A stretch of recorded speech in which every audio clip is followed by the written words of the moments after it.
Endurance is nobler than strength, patience than beauty. My name is Bull Skunk alongside Chef Billy, and we are entering day 4 of Contenders Trials EMEA, brought to you by Monkey Bubble Reflash. And today we have got some wonderful stories coming at you. We're going to have the endurance of a legacy org taking on brand new org with strong talent. We're going to see a team still looking for that first win, going up against players who've been doing this from day 1. Billy, what do we have on the docket today? First off, we got New Kings versus Shoes Money Crew, and this is one of the matches that I've been looking forward to, kind of bookmarked in my own studies of the trials and the Contenders diorama. And I mean, this is going to be one of the bangers of the day. New Kings coming in on 3-0 with a +8 map differential. Shoes Money Crew not too far behind them though, taking one loss. That heartbreaker against Yab the other day, losing 3-2 in a 5-map thriller.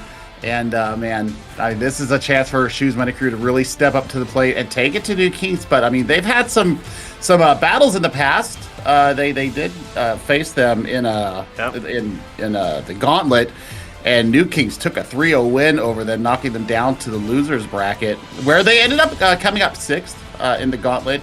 New Kings ended up 5th in the gauntlet. And that's why you see them here in Trials, the top 2 spots here in Contenders Trials for the month of March. And, I mean, this is a chance for SMC to get some redemption here. I mean, this is a different squad than what New Kings faced back in November and December in the Gauntlet. So we're going to see what these new additions to the team mean for Shoes Money Crew. I think that they have a very outstanding chance to take this 5 maps. I'm actually predicting ahead. I think it's going to be a 5-map thriller again. I think it's going to come out New Kings 3-2, but I think Shoes Money Crew, there's the absolute possibility that they could turn this on its head and make it a 3-2 victory for themselves. New Kings, they started in November last season, coming in with a roster everybody thought would be the British Hurricane Killer.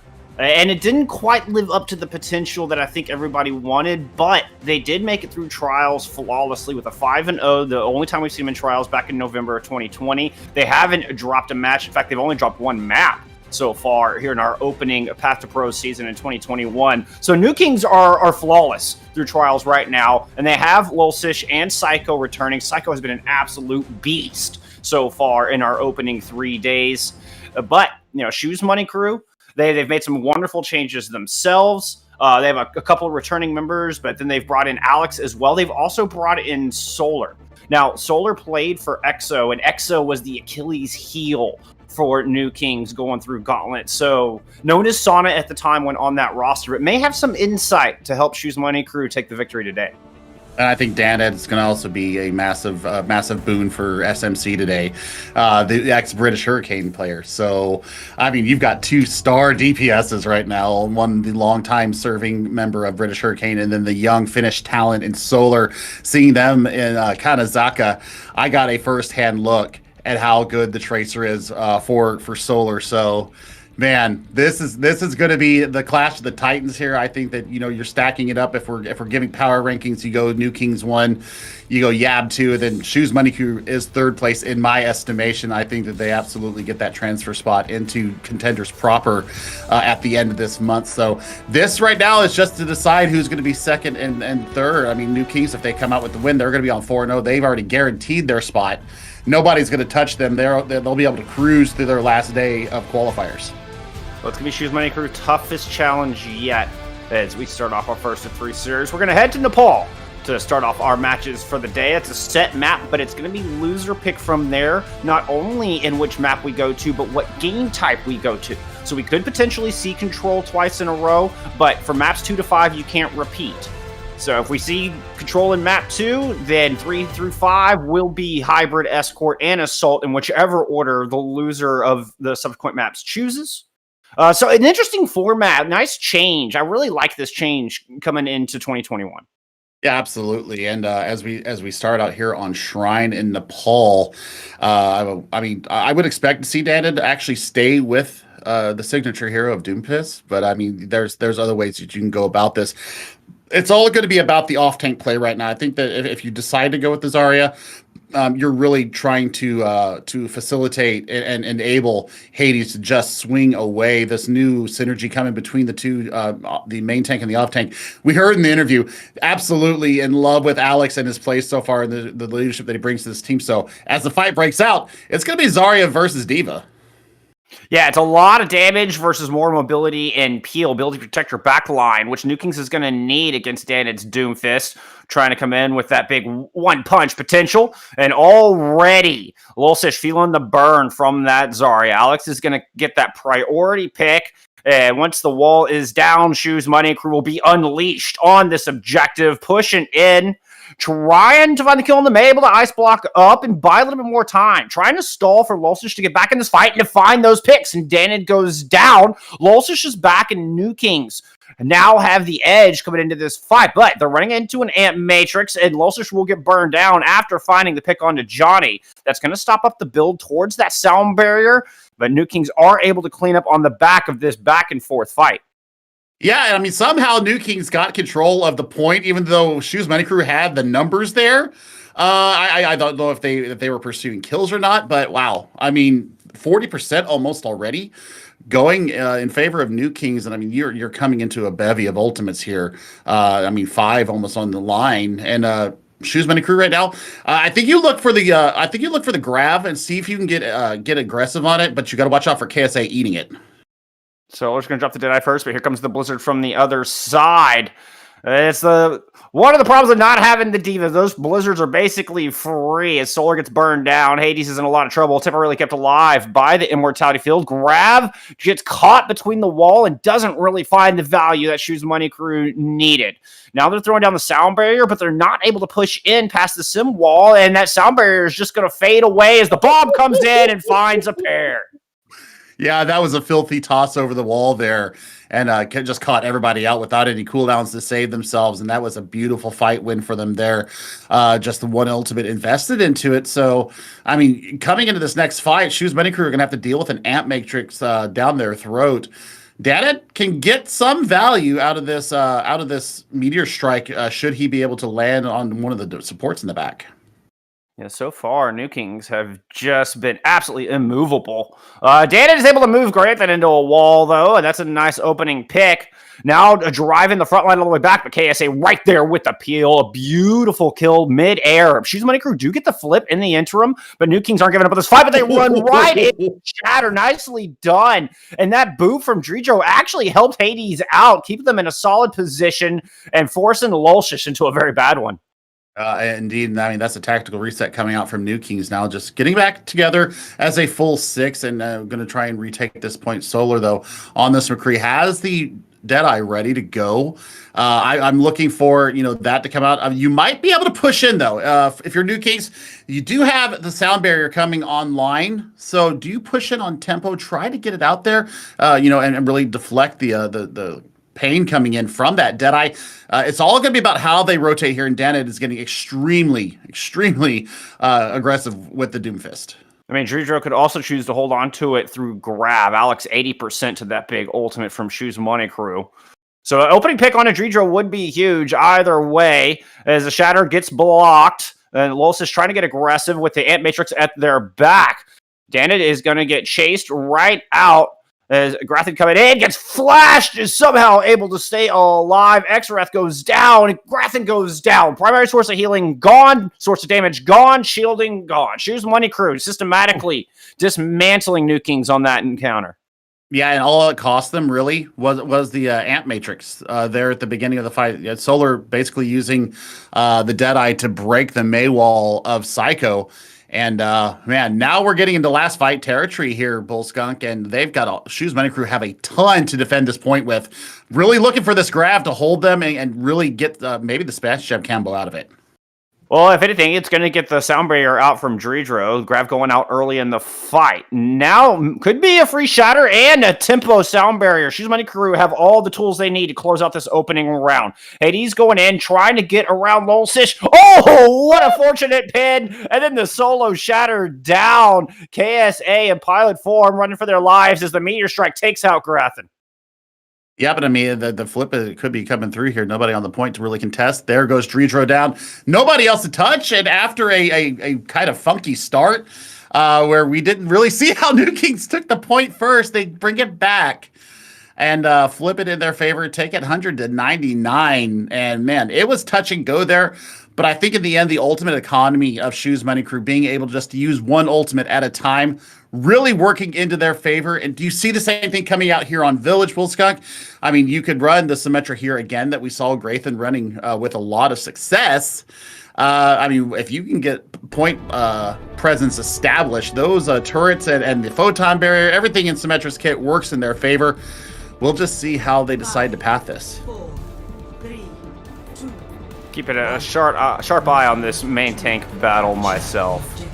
Whichever Reinhardt can win the mind games and get the positioning, as both teams are going to teleport in quickly. Both teams have Lucios and are going to clash on at this point pretty much immediately. Symmetra up is going to get granted a little bit of defense, but they get punched out, and the Immortality Field is forced very early. Although this early fight's not a big investment, KSA is going to return fire and even the odds. No more Sims left on the battlefield, and Lulsish does win the main tank battle against Hades, giving New Kings the edge to once again pick up first control. Maydiff. That's it right there. The wall to prevent the damage from coming in, to get allow the healers to bring the members of New Kings back up to full health there, really helped them survive the fight, because that teleporter that came in from Solar behind them Man, if they hadn't been topped off as they had been, that would have been a much different fight. We'd be looking at Shoes Money Crew holding on to the point. Great positioning from the team, great heals from Xerath and Dredro, and Psycho once again coming up huge with these Maywalls. You've already got Ant Matrix online. That's just a testament to how much damage they were actually taking from Shoes Money Crew. And that Ant Matrix coming out immediately. Volsish also has the Shatter of their own, 25% ahead of Hades. The rotation coming through. Looks like Shoes are thinking about going main. Okay, no, they're going to come out through Kitchen and emerge with their own Ant Matrix. It's going to force New Kings back onto the objective. They're just going to sit back, LOS the double damage, and play it safe for now. It's going to buy time for Shoes to build up those tank ultimates, which I think they're going to try to use to win this fight. Maywall and lead by a time as the Shatter comes down. Shatter finds 3. But Danny gets 1. Shatter from the other side also finds a pair, but the Sound Barrier is there from Dredro. And now the lines are starting to blur as Lolsish ends up deep in enemy territory, and kill feed starts lightened in Shoes' favor. KSA is going to get burned down, and Shoes will eventually flip this point. Yep, I mean, it's just all progress right now going for New Kings, though. So we need to see, you know, the rapid extermination of New Kings off the point. 76%. Not a bad first hold here for New Kings as they will look to be retaking the point here. And, I mean, you know, honestly, that sound barrier coming out from Johnny, probably the reason why they got through that fight so unscathed. The tempo just was perfect when they let loose with it. Absolutely. And now the Graviton Surge once again coming out early. Shoes Money Crew held all the way from 0 to 100 on Shrine. Can they do it again? Self-destruct out, but there's already 2 kills. The flip comes through. Nobody from Shoes is on point, and New Kings just sneaks in some extra percentage. That's going to buy them another fight, Billy. That absolutely bought them another fight, and Graythan swapping over to this Tracer. Already has Pulse Bomb online. Are you kidding me? How did you get that in basically one fight? Absolutely filthy coming from the little British hero. And I mean, next fight, you know, looking at Shatter and the Ant Matrix for Shoes Money Crew, that'll be a good way to stop the aggression coming in from the top ground here. Both Ant Matrix up, 8 Matrices, I should say, as Hades is trying to hold down the door. Reinhardt's taking a lot of damage. Hades is frozen. Hades is down. Lolsish wins the main tank battle. Is trying to push out, but Solar punishes. No more Reinhardt's left on the battlefield as the Meteor Strike comes through over the top. It's going to land, and both supports gone. New Kings do not have the sustain they need in this fight, but once again, they flip it and guarantee themselves just needing one more fight to close this out, but can they find that win? I mean, they've got Shatter to start it, but I mean, you're running into a Grav, and they've got to keep their eyes peeled for Graythan, because that's the second time Graythan has gone and just stolen the point without any resistance whatsoever. Dredro will be able to start on tempo here as they rotate around to the backside of the point. Go in on tempo with this Sound Barrier and get the start of the fight going. Yeah, Sound Barrier also devalued the Graviton Surge coming in. Dan is just wreaking havoc in the back line, really keeping Lolsish on their toes. And Matrix down from New Kings, but Shoes just push out, but they run right into the Shatter. With the Sound Barriers there, Johnny's able to get back on their feet, throw down the songs of healing, and Shoes Money Crew once again bring it back from 0. And they're going to take our first map against the undefeated New Kings. Shoes Money Crew starting off strong. Solar was absolutely nuts there. Holy cow.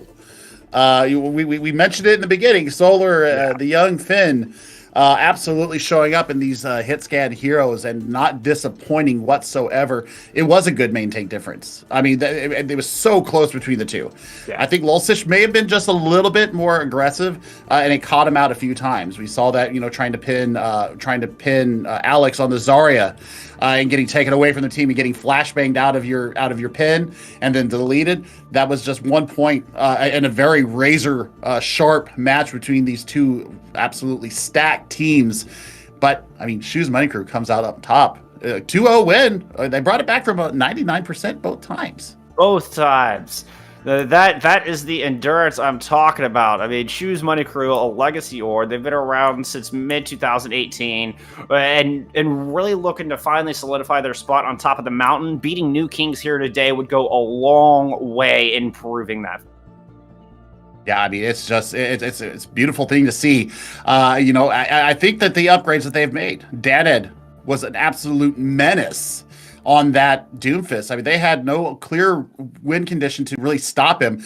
You didn't see the freezes coming through on him. He had the escapability in his kit. His cooldowns were perfectly measured. Every time the Psycho tried to zero in on him, he got out either with an uppercut or with the smash coming out. So he was always a step ahead of what Psycho was trying to do, and Graythan trying to bring out the Tracer to deal with him.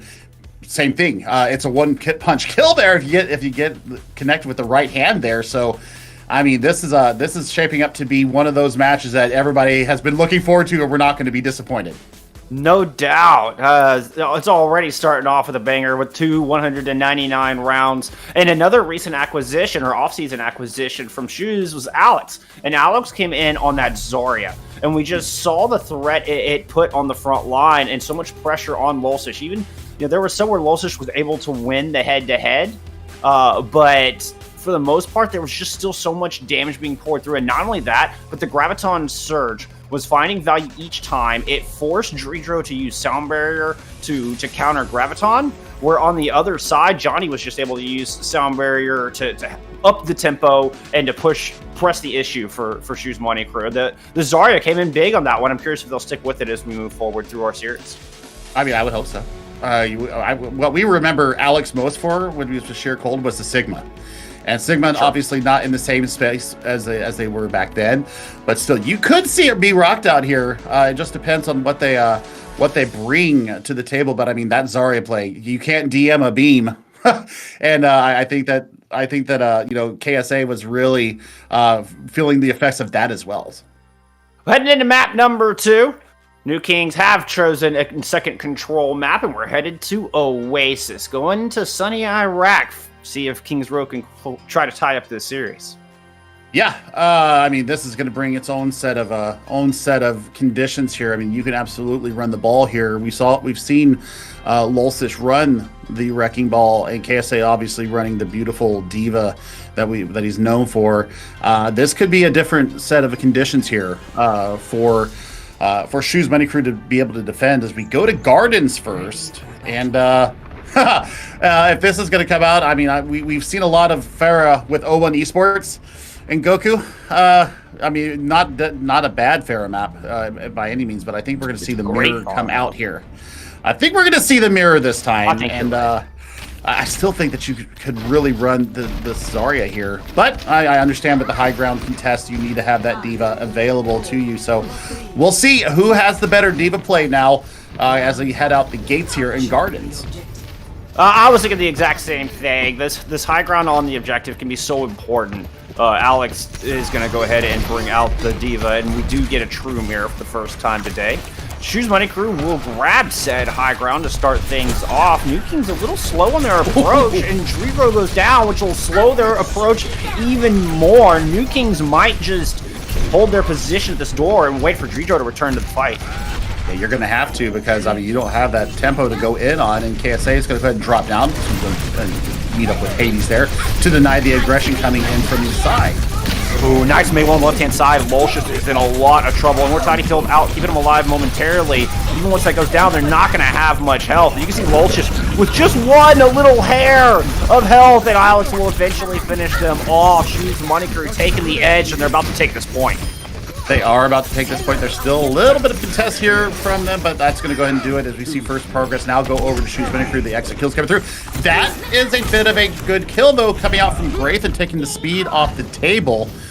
And I mean, look at the ultimates, Bullskunk. After that first extended engagement, Graythan and Solar both almost have their dead eyes. Graythan already has it. And once again, it's the Baptiste burst healing. I mean, it's who gets the first Amp Matrix out, I think, wins this next fight. But Shoes Money Crew leading in Blizzard and Sound Barrier right now. That could very easily roll into a big wolf advantage as another great Maywall comes out, blocking off Lulsish from the rest of the pack. New Kings are trying to split approach again, using the Ant Matrix on the front side, but Lulsish doesn't survive the rotation around the back. And now Psycho is going to follow in suit. Shoes Money Crew with 2 quick picks are just cleaning up from here. Yep, and I mean, that's just beautiful pursuit there from Solar on the McCree, taking KSA out of their mech. They do have self-destruct, though, so that could be an initiator. Maybe if you want to combo it up with this Blizzard that Psycho's going to have coming into their next fight. Johnny obviously needs to be holding that sound barrier for the Blizzard to keep the team up through the mid-fight and see if they can flip it on their head. See if New Kings does the same split approach. No, they're all going through the front. Maywall doesn't quite get the value that time. Everybody's in, and we're going to get a big old brawl on the objective. Shatter finds one. The Immortality Field keeping Psycho alive through that. Now Lolcius is going to return fire. That picks up 4. Grayson is going to take a stab out of the fight immediately. Lolcius finds the other support, and Psycho uses the Blizzard to help clean it all up. Yep, and they get to save the self-destruct too, so that's going to be a remech ability. That's going to be able to cordon off the point even more. So 74% to Shoes Money Crew here in Gardens, and now they're coming in to another Deadeye of their own. Deadhead's not getting the same value that Psycho is on this May. Only 70% to Blizzard. That's a big difference right now, but I think that Solar on this hit scan, he's been really shouldering a lot of the responsibility here in trying to keep the aggression up for Shoes Money Crew. Solar dropping the Deadeye on point. I mean, Deadhead is approaching their second Blizzard right now. Is a nice flashbang into the pack, trying to find the kills through that Ant Matrix, but the self-destruct is in the back, is going to slow him down a little bit. Dritro's going to go ahead and drop the sound barrier as well, following Johnny's own sound barrier, who's going to move in and get that kill onto Exarat. Huge pick onto the Baptiste, means the sustain's not there for New Kings, and they're going to lose control. They did lose control. Man, what a beautiful set of just lightning fast attacks coming out of Shoes Money Crew. I mean, once you took down Exarat, that was just the nail in the coffin for that fight. And I mean, we're rapidly approaching last fight territory. They're going to have some tools here to get onto point as we see a pause in game. Oh man, just as I was building us up to the epic moment, we get a pause in the game. They've got 3 ultimates coming into this next fight, including another Blizzard, including the self-destructive KSA. So, I mean, really, Shoes are going to have to watch their positioning and watch, where it comes in from, make sure they can kite away, because they don't have the sound barrier right now. Immortality Field is going to really be the only thing that's going to be able to keep you up, and you have to choose which one that you're going to deploy it on and hope that you can kite away far enough to deny the value of the other. So for New Kings, this is absolutely advantageous for them.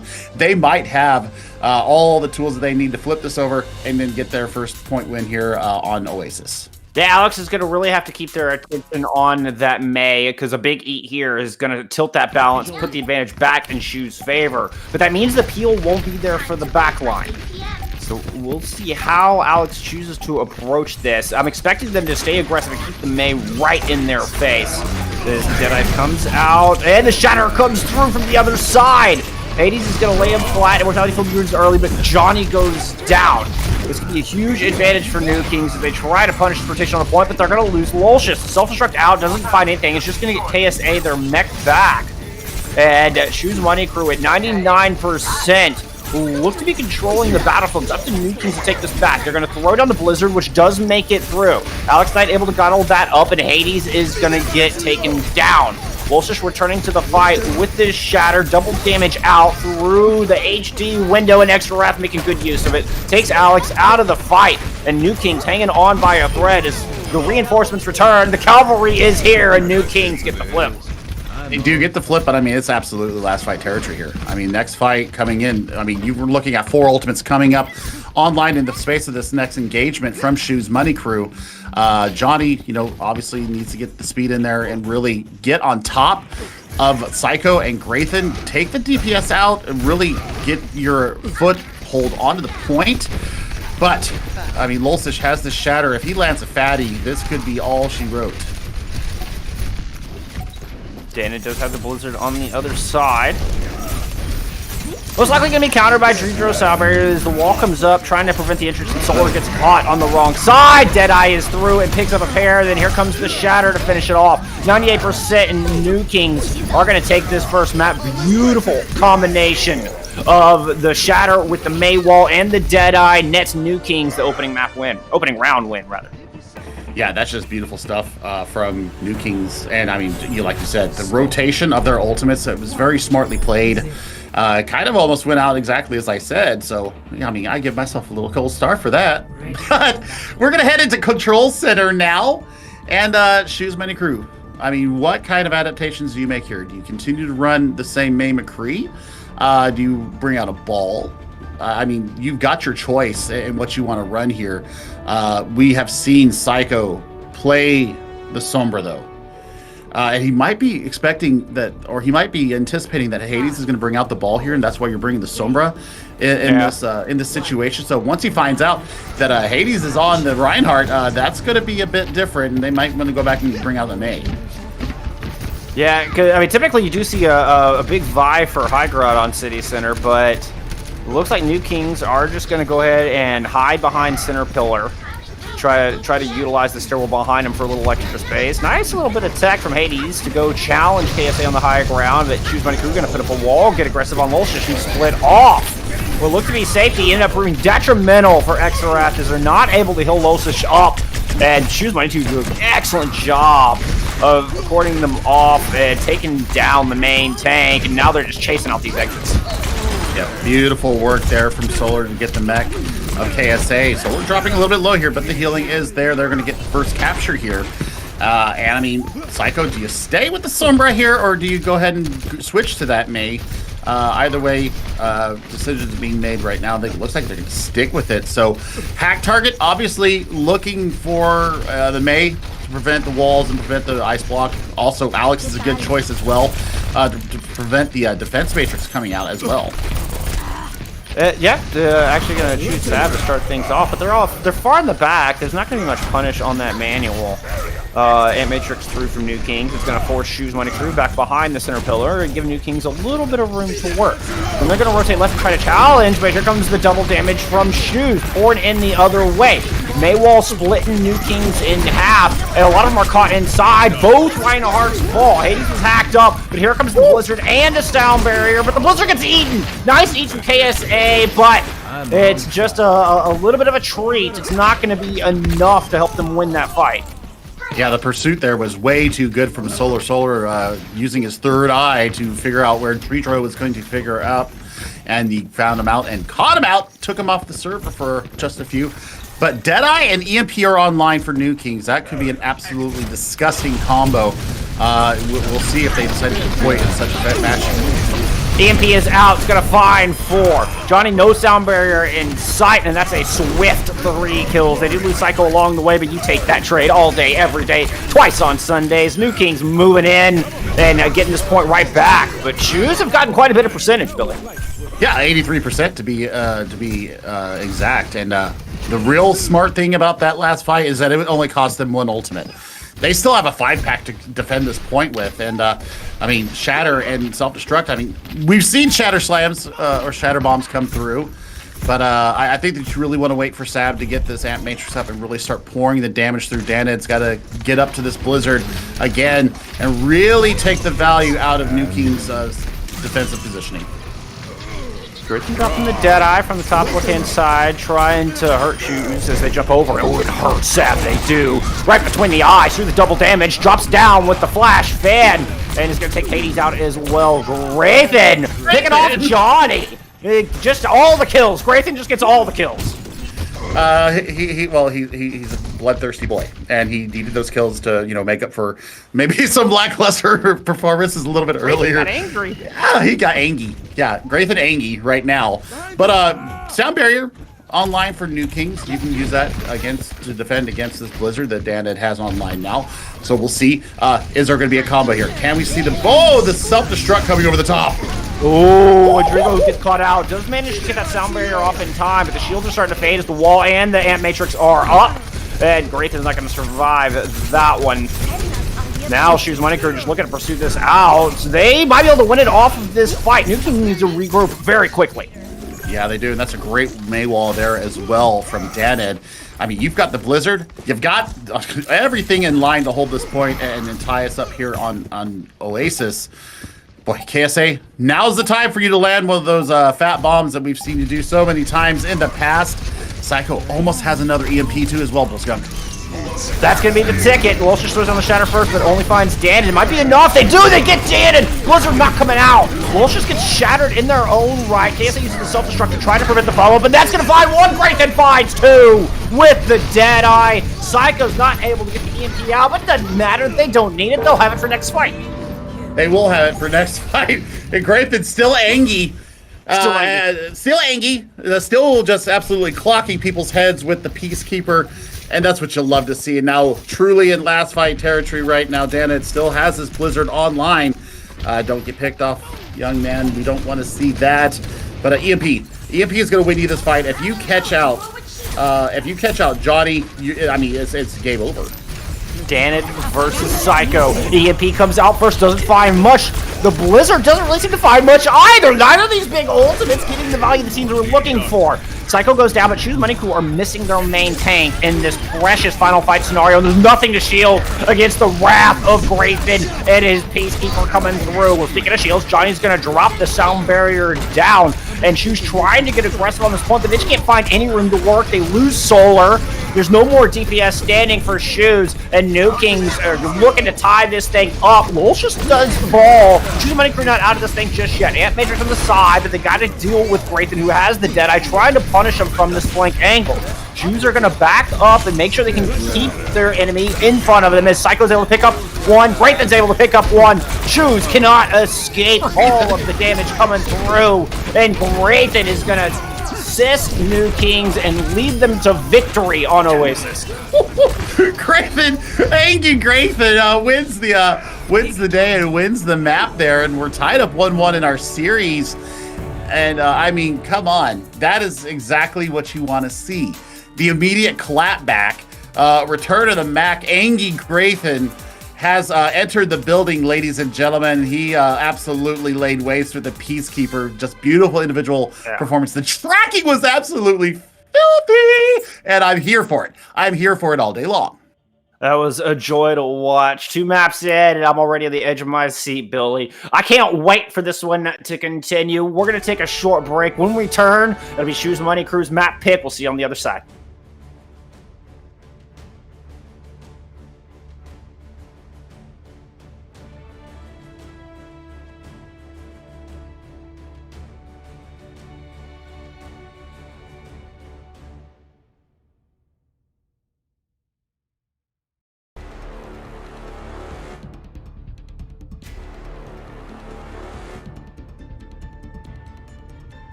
Last time these two teams met was in Gauntlet. New Kings swept Shoes Money Crew in that engagement, or in that series 3-0. Shoes Money Crew already doing better here today so far. Able to take our opening map in Nepal, a clear 2-0, utilizing the Zarya and the Doomfist. But when they went up in the mirror on Oasis, that was pretty much all New Kings, Billy.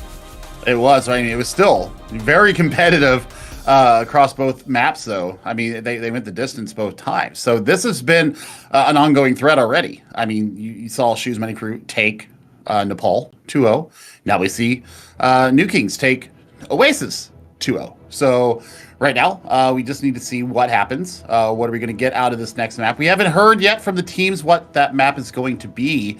As they're trying to decide, because now control is off the table for the rest of the day, unless we get to map 6, which could happen, and having a couple funny little interactions with Young and Beautiful. They want a fast match so they can go to sleep later on. I love you guys, but it might be a long day. Well, Shoes Money Crew was kind of breaking the meta a little bit. Like I talked about, they brought out Alex on the Zarya to start things off. And then we saw the Sombra rear her head there on Oasis. The former worked better than the latter. I'm curious to see if they stick with these little some customizations of the current meta. Yeah, I mean, I saw the value of the Sombra. I think, they were going after Sab a lot, probably to try to deny not only the immortality field coming out, but also the amp matrix. They were really zeroing in on taking that off the table, so I think that I mean, you could go with it again. I'm not necessarily looking at that, but yeah, it's good. And let's take a look at our map pool. This is Shoes Money Crew's map pick, and we are headed to Havana. We're going to Escort, so a lot of long range here, of course. Could open things up. Maybe we start seeing some Ball Diva, start seeing some of these teams' versatility. A lot of experienced players on both sides. We know they've got plenty of it. I think it'll be tough for Brawl to close the gap. I don't anticipate seeing that, at least not until we get to Point C. Yeah, I mean, you could run some Brawl inside the distillery if you really wanted to.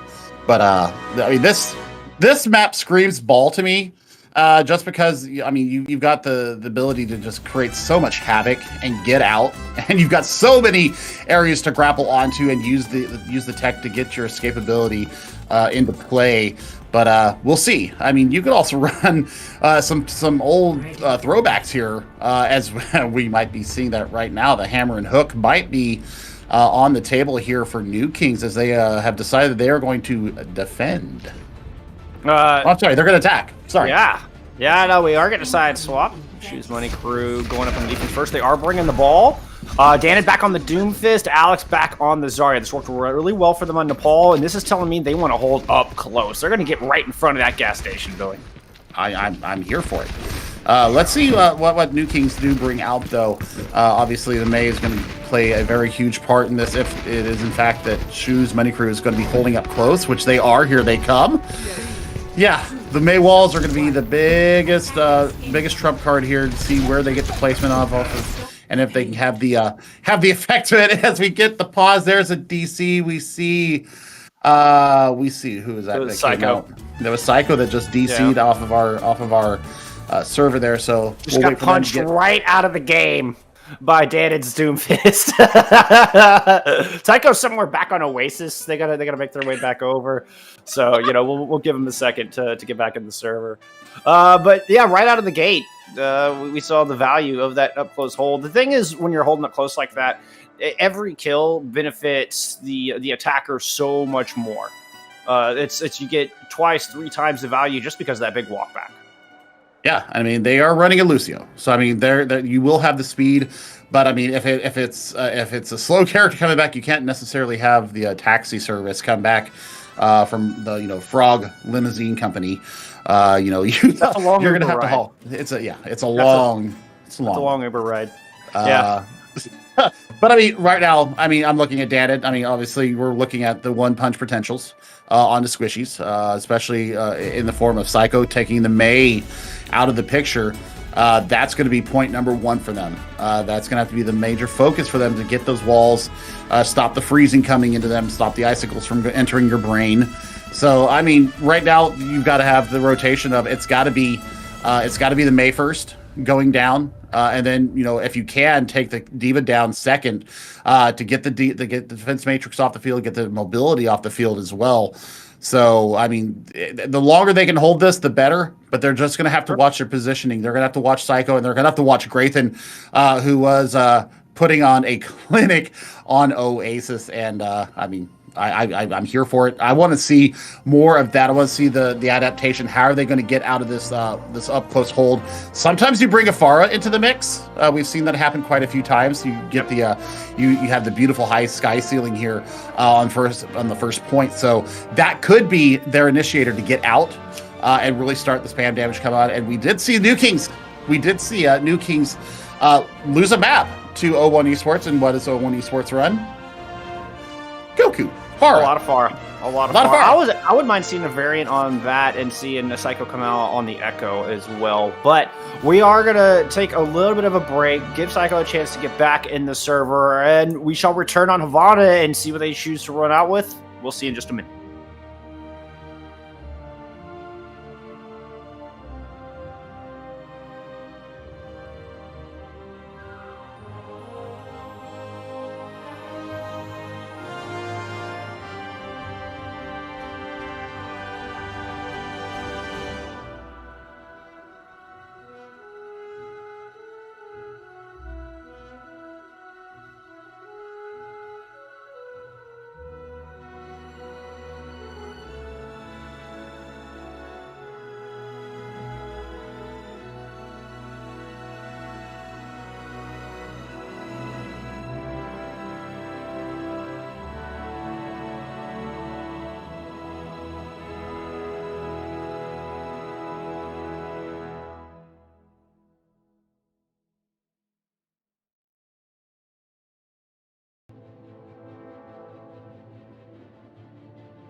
Psycho is back, and so are we. We're about to get into Havana. And when we left off, we were talking about maybe making a change. Whether we could see Psycho go on to the far, maybe an Echo, which is I wouldn't mind seeing an Echo come out here, very strong. But if they do stick with the Mei, these walls are going to be crucial for them finding an opening to get out of this spawn. You know, the big part about this is that it just happened right at the beginning of the map, so not any kind of ult charge lost. I like the rotation coming here from Psycho, though. This is actually huge for them to be able to put the pressure on top of Shoes Money Crew and then this forward hold. Yeah, nice immortality as well, giving them the advantage and allowing Volsters to take Hades down early. They do lose Exarath, but they're putting all the pressure down. I don't think they're going to need that healing. New Kings will get this card rolling. Yep, and I mean that's the other side of the coin, though, Bullskunk. If you don't hold and make it a worthwhile hold, this is just free cart push for New Kings. So they absolutely had the right rotation. They had all the tools that they needed to. The wall that came out from Psycho, splitting off the supports from the main tanks for Shoes Money Crew, absolutely just destroyed them in this first moment. But Alex is going to stay with the Zarya. Almost has grab online. 85% to it, but Dredro 93% to the countering sound barrier. And Matrix out from the attacking New Kings, and they immediately find 2 picks. Grayson didn't even need it. It's just up on the high ground and causing quite a bit of havoc with this off angle. New Kings win this fight very cleanly. Yeah, I mean, this has been 2 pretty clean engagements coming out of New Kings. And they're probably going to get right up to the point here. There might be a last second contest coming from Shoes Money Crew. Do you invest the ultimates into this and try to fight outside of point B here? I don't know if I would necessarily invest it, but we'll see. We'll see if they bring it in. A beautiful bit of tech from Psycho, putting Grayson on the high ground, who's now going to turn around and drop the Deadeye into the Blizzard. They got to get rid of the Immortality field first. They do. Hades falls before Grayson can even pull the trigger, and they're just going to go ahead and drop back down low, try to keep pressure on. Graviton Surge out from Alex, and Dredro had already used the sound barrier, so they're able to get one with that. But the kills are keep going back and forth. Self-destruct up, trying to buy enough space for them to push it home. It's even going to catch Johnny. Now you just have Sab and Hades left on the point, and Hades just gets kidnapped all the way back. Long discus throw, but point still comes through. Yep, and now it's time to get out, Dan, and you got to run for your life. Get a little charge for Alex, and to boot, man, he barely got out with his life. He may not be. Oof. Yeah, he does get out. Okay, I thought that was going to be a huge stagger kill coming in for New Kings, but as it stands, they get to stay up. They get that. They get a little bit more ult charge for the healers there, and now the recontest has got to come in from Shoes Money Crew. Where do you make your stand? High ground at a premium here, putting the window out. Also great. Shatter gets blocked as the Matrix is out from both sides right now. Solar's going to find the D-Mech onto KSA to start things off. Volsters still going to come in with the Shatter, though. Gets stunned out of their own Shatter. What a flashbang from Solar to interrupt that big ultimate. Volsters found a great opening, and Solar shuts it immediately, then follows it up with a pair of kills. Beautiful play from the McCree Shoes Money Crew. Nice! Getting the exit kill on a Dredro. Yeah, nice 3-piece there from Solar and Dan, cleaning up the Mei into boot, and now they have everything they need to really hold this high ground. You've got the one punch potential from Deadeye, who's going to play sneaky Doomfist on top, and the Deadeye from Solar. I mean, this is going to be a huge ultimate to really cordon off and put them where Shoes Money Crew wants them to be. The Deadeye up top starts things off. Solar just going to check outside, make sure there's no fights going on. As Deadeye goes in deep, has that Meteor Strike, is free to do so. Trying to find the kill. Nice. Gets the follow-up. Great combo. 1-2 punch onto Dreedro. Not going to move in. Find the other support. No more heals left for New Kings, and they got to run for their lives. They do a grab online as well, forcing out the wall from Psycho there with Blizzard in hand. And as I said, you hold the high ground here in the distillery, and you just are able to path the enemy attackers coming in at your whimsy, at your will, and you still get to keep the Meteor Strike into boot. So I mean, that's going to be an extra escape for Deadeye. He can get aggressive if he wants to. Shoes was also able to get that sound barrier online, which is the perfect counter for Psycho Explosion coming in.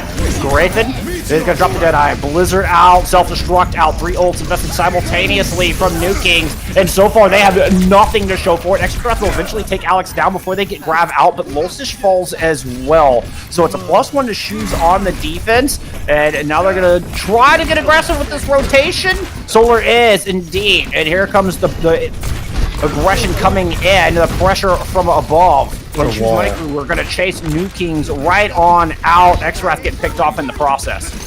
Yeah, and the Immortality Field is out there as well, so that keeps the rest of the members up, and it really keeps Psycho in this fight. I mean, right now, you've got to be looking for Psycho to start turning this fight in their favor. You've got to look for the freezes coming in, but I mean, that is an extermination by the flex support. Johnny taking Psycho out of the fight.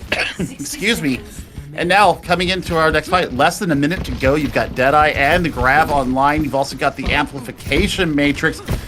That's going to be one of those zoning ultimates, and depending on where Sab lays it down. I think that if you lay it down right here on this corner, you stop the aggression coming in, and you really path them around the side, and you can drop the Deadeye on top of their unwitting heads. Johnny used the sound barrier in that last fight to counter Psycho's Blizzard, and Dreedro responded with their own, which means they do not have it for this grab. They could get punished on this rotation before they can get into position, and that's going to open up that Deadeye that you're talking about. Here comes the Graviton Surge, and the Shatter trying to counter. Solar does indeed press Q, and is able to get the DMAC on the KSA. And Shoes Money Crew have whittled this time down to 10 seconds. New King's trying to put in a clever rotation, but Graythan gets picked off along the way. New King struggling to find any room to work as Solar gets the flash ban onto 1, onto 2, and puts the brakes on this cart. New King's barely got into the distillery at all. Yeah, and that was after a fantastic point A. I think that they just never were able to take the high ground from Shoes Money Crew. Shoes Money Crew, after they got their engages, after they got their cooldowns out, every time they had a fight when they went directly back to the high ground, and high ground was such a beautiful rotation for them. They caught the left-hand rotation coming from the outside. They caught it from the right side as well. I mean, they just had the right positioning at the right time and really put a stop to New King's aggression. Lolsish was getting caught out quite a few times. I mean, it was intense for them. The flashbangs, though, I mean, we saw Solar get so much value taking Lolsish out of his Shatter. That was a huge one. Stopping the rotation from X-Wrath to be able to get the escapability out from the mid fight there. So, I mean, right now, if you're New Kings, you've got to be thinking, okay, do we go more aggressive? Do we kite back and hold corner a little bit? I think you try to do what Shoes Money Crew did to you there. Because they were successful in getting out of the trap that was being laid by Shoes Money Crew. So, look at this. They might be deciding that they want to teleport beyond the wallings of Psycho right now. I actually don't think this is a bad idea. This is one way to get away around the up-close hold. The fantastic flashbang from Solar notwithstanding, New Kings have got to do a better job with their ultimates. Investing 5 ults in and not having anything to show for it, that's not going to win you the fight. That's not going to keep you undefeated through trials. They need to be more disciplined. An unusual mistake from this experienced squad looking to hold the front door. And it's a bit of a stalemate until Hades finds Psycho. Now the freeze from Ganon coming through. Grayton's going to fall. Lulsish in a lot of trouble. And Mortality Field's gone. No more sustain. Nothing left. Look at the health bars of New Kings. They're all so low. Yeah, I mean, it's just chaotic right now. And, I mean, the power of the microwave beam from Solar there on the Symmetra, absolutely huge. And now getting players forward with the teleporter.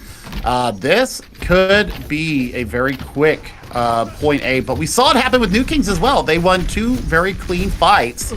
Had a little bit of a stall in the third fight, but still got into the distillery with over 4 minutes. So, I mean, this is all to play for right now. Photon Barrier coming up online very soon. Let's see if Hades can land the Shatter and really take it to New Kings.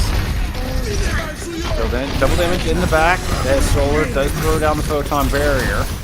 Danon's able to push up and get a little bit of space, but can't go too far because there's an Ant Matrix on the other side. Gotta respect that double damage coming through. Okay, that's gonna fade down, and now Shoes Money Crew can get aggressive. They're gonna drop the Shatter. That's a nice Shatter. It's gonna find 3, but they gotta pause for Graythan's Deadeye. That gets shut down by Danon. Nice play, and Shoes Money Crew now failing themselves, but they run right into a Blizzard. Will it be enough to pull this fight back? Soundbarrier used from New Kings as well, and they still are not getting the value they need from these ultimates. 2 big ultimates thrown in, and still a lost fight for New Kings. Oh, man, Johnny's Sound Barrier absolutely clutched that fight for Shoes Money Crew, letting it go just as Psycho was letting loose with the Blizzard. And, man, that is absolutely the ultimate value out of that ultimate. Now, coming into this next fight, Alex does have self-destruct online. That could absolutely stop the pathing potential of New Kings trying to take this high ground. Yeah, you can jump up there. Nice. Thank you for showing us that, Danon. Thank you for that wall. Your team is very appreciative. Way to cordon off Lulsish and the rest of the pack. It's going to force New Kings to drop back down to the low ground, also respecting the double damage coming through. So Shoes Money Crew once again controlling the high ground in the distillery, and they just got to get this cart underneath the bridge. I don't see anybody from New Kings even close right now as the cart is getting closer and closer. Shatter from Lulsish is just denied, shut down from beautiful play from Alex, able to pick up 1, looking to punish Graythan, finds that kill. Desperate self-destruct thrown in from KSA is not going to do the trick, and Shoes Money Crew will go up 2-1 in the series. Decisive. That was absolutely decisive, Bull Skunk. Oh my word. They just had the rotations. They had the aggression. They put their foot on the gas pedal and never let up. And I mean, they went into the Sound Barrier. They went into the Immortality Barrier of New Kings, destroyed it, took it down. The value that Solar got on Symmetra in that round, 2 Photon Barriers in about 2 minutes time. That is massive work from the Symmetra player. That's the versatility and the adaptability that we have really come to expect from SMC. We saw it in their first match. Now we're seeing it again here against New Kings. This is the biggest stage for them. This is going to be a huge win if they are able to pull out this next map. They take a 3-1. That is redemption. That takes that 3-0 wiping that you took in Gauntlet off the table. It would be an upset for sure.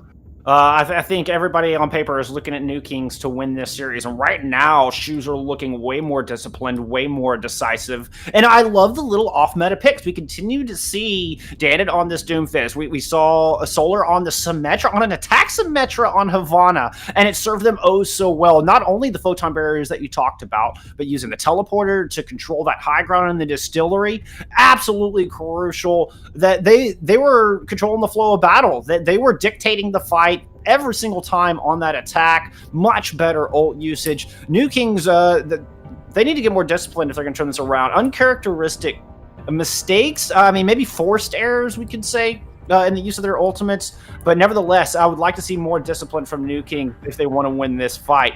It's their map pick, and we're going to Assault. They've chosen Hanamura for map 4. Ooh, do we see Solar Symmetra again? I think so. I mean, I think it's absolutely on the table here. And man, I mean, they did not have the rotations to deal with the Symmetra there. So, I mean, we're looking to see, are they going to be able to handle that? Should they run that again? Do they have the rotation? Do they have the discipline to deal with that? I mean, they've been together since November now. So, I mean, the synergy is built in. Yeah, they have new players that have signed on in the offseason. But I think Lulsish, one of the best main tanks we've ever seen. Really, just uncharacteristic. I think it's an off day. Everybody has an off day. I think it might be an off day for them. So I hope together really take it to Shoes Money Crew here and take us to a map 5 because, man, we're being treated to some excellent Overwatch. And I really want to see the aggression come out. I think they were even playing a little bit passive at times, and that's not something that you equate with New Kings. So, not at all. Get the aggression back up. Let Lulsish just go ham. Maybe you run a Zarya yourself if you're KSA. The Zarya proving very valuable for SMC, who are firing on all cylinders today. Props to them, not to take anything away from them at all. Able to lead the charge, both in ultimates and in pacing on these fights, and it's forced New Kings into this reactive kind of playstyle, like you're saying, almost downright passive. Well, they're gonna go on to the attack to start things off here first, Billy. Yeah, and I mean, we see Alex bringing out the defensive diva this time. We saw this defensive Zarya there on Havana. Now we're going with the defensive diva. So once again, this is all about taking care of the high ground, being able to flip from high to low, and really, cordon off areas of aggression that New Kings are going to want to try and path through. I mean, what I'm looking for, Psycho, getting that cordoning off once again. I think, the walls were good. I think they could be just a little bit sharper. You could even, be a little cheeky with it. And here comes the symmetric strat out of Graythan. Looking for the teleport, looking for them to go top left or directly on point. Yes, so many options on this opening point of Hanamura of where you can teleport to. Always curious to see how PTs utilize it. Just going straight on in. Right through the front door, New Kings are going to try to get set up on the point. The wall does separate Psycho from the rest of the pack. Oh man, Hades just gets isolated. Immortality field, not enough. And New Kings come back, counter-punching with the ferocity, and they're going to get a lightning fast point in. Yep, and that was just pure aggression. That's all that was.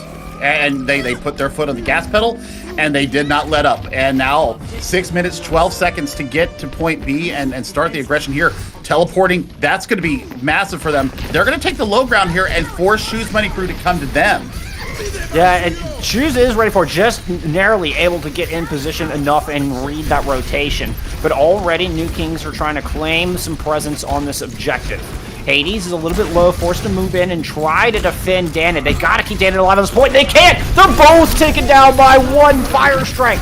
Now the photon barrier up from Graythan as Psycho approaches this blizzard. Solar's able to pick off one, and that's a very important one. X-Wrath going down might be just the room they need, as the Shatter didn't quite land from Lulsish. But the kill is still coming through for New Kings nevertheless, and they're able to get that second point on the board with that quickness. And holy cow, Billy, that was a minute and 34 seconds to capture both points of Hanamura. This makes me remind me of a puddle of destruction. Are you down with the sickness? Are you down with the quickness? And that's exactly what just happened there. Graythan using the teleporter to massive advantage for New Kings. They were able to flit around the point B there as quickly as they liked, and the aggression is what I love to see. Lulsish just turned it up to 90 there and just let them have it. And 5.5 minutes, that is a massive time bank for Shoes Money Crew to try and meet. So, do we see the mirror come back? Do we see the solar Symmetra? It looks like they're flashing that right now. But defensively, bringing out a different look here. So, Lulsish on the ball is going to be the havoc creator right now. And then Psycho, one of the signature heroes of this young player, bringing out the Echo. So Duplicate will be on the battlefield. And you've got a damage boosted Ashe going in there as well. So they're getting the poke. They're getting the long range. They're getting the disruption of a ball. This is going to be a completely different look than what Shoes Money Crew is probably expecting right now. And they're going to have to be adaptable to this next fight. I think New Kings is specifically trying to counter the teleport strategy so that they're just going to let Shoes Money Crew go to the point. And they're going to get some poke along the way, build up some ult charge, sure. But once Shoes moves on to the point, New Kings will have just avenues of fire from all angles to put pressure down. You're probably giving up a tick here or there, and yeah, Shoes Money Crew read it immediately are going to make swaps. Yep, and I love the fact that Dandan's going over to the Sombra, one of their signature heroes, to get the hack on the ball, and that's going to be an immediate deletion of that character. Nice control of the Mega as well. See Alex moving up there. As Shoes Money Crew are going to take a two-pronged approach to this first point. Little peel from Hades, just checking on Solar, who's running Lolsish back all the way around to the objective. And this fight is slowly but surely starting to break out. The tanks of Shoes have moved on to the objectives as New Kings do try to surround them as anticipated. But Shoes Money Crew are getting entrenched. They've got them over there. They're going to actually pounce out right on Axareth. Axareth goes down in a heap as he just gets pounced upon by both of the tanks of Shoes Money Crew. I love this patient approach from them, Billy. Yeah, this is absolutely huge. And look at this. We got the Moira coming out here. The burst healing absolutely exquisite. And I mean, they're just getting everything they want out of it. Psycho does get the duplicate off, bringing the Diva to bear. That's going to be a quick self-destruct coming out from them. KSA gets DMX by the Pulse Bomb and self-destruct in. It's going to just buy a little bit of space for Shoes Money Crew to come in and get positioned back up. Find a pair of kills. They're going to finish off Lolsish, maybe? Lolsish is after the shield, keeping him in this fight. Buying a lot of time for New Kings against this inevitable cap. Yeah, I mean, that's it. That's it right there. I mean, you get what you want. That's the first point. 5, they're already underneath the time of New Kings. So now it's all about getting to point and taking care of the members of New Kings here. They've got Bob and they've got Mines. That is the two ultimates that's going to absolutely stop the aggression here. Yeah, but there's EMP coming through from Shoes Money Crew, and that's going to just completely disable Bob. Poor Bob has just got to stand there and watch. As Hades gets burned down, you had the Primal Rage and chose not to pop it. Saving it for another day. Shoes Money Crew are going back to the drawing board. Oh, Psycho busting out the Torb and bringing us a hammer kill. You'll love to see it. And now, I mean, Dandan's going to have to seriously think about swapping to another character because, I mean, auto-lock turret will reveal your positioning in a quickness. So right now, I mean, you've got Mines, you've got Bomb, ready to go for New Kings. You can really defend this point at your leisure. Yeah, and the EMP didn't get anything for Dandan on that last one. Mines out in the small area, and Dandan goes down again, as well as Hades.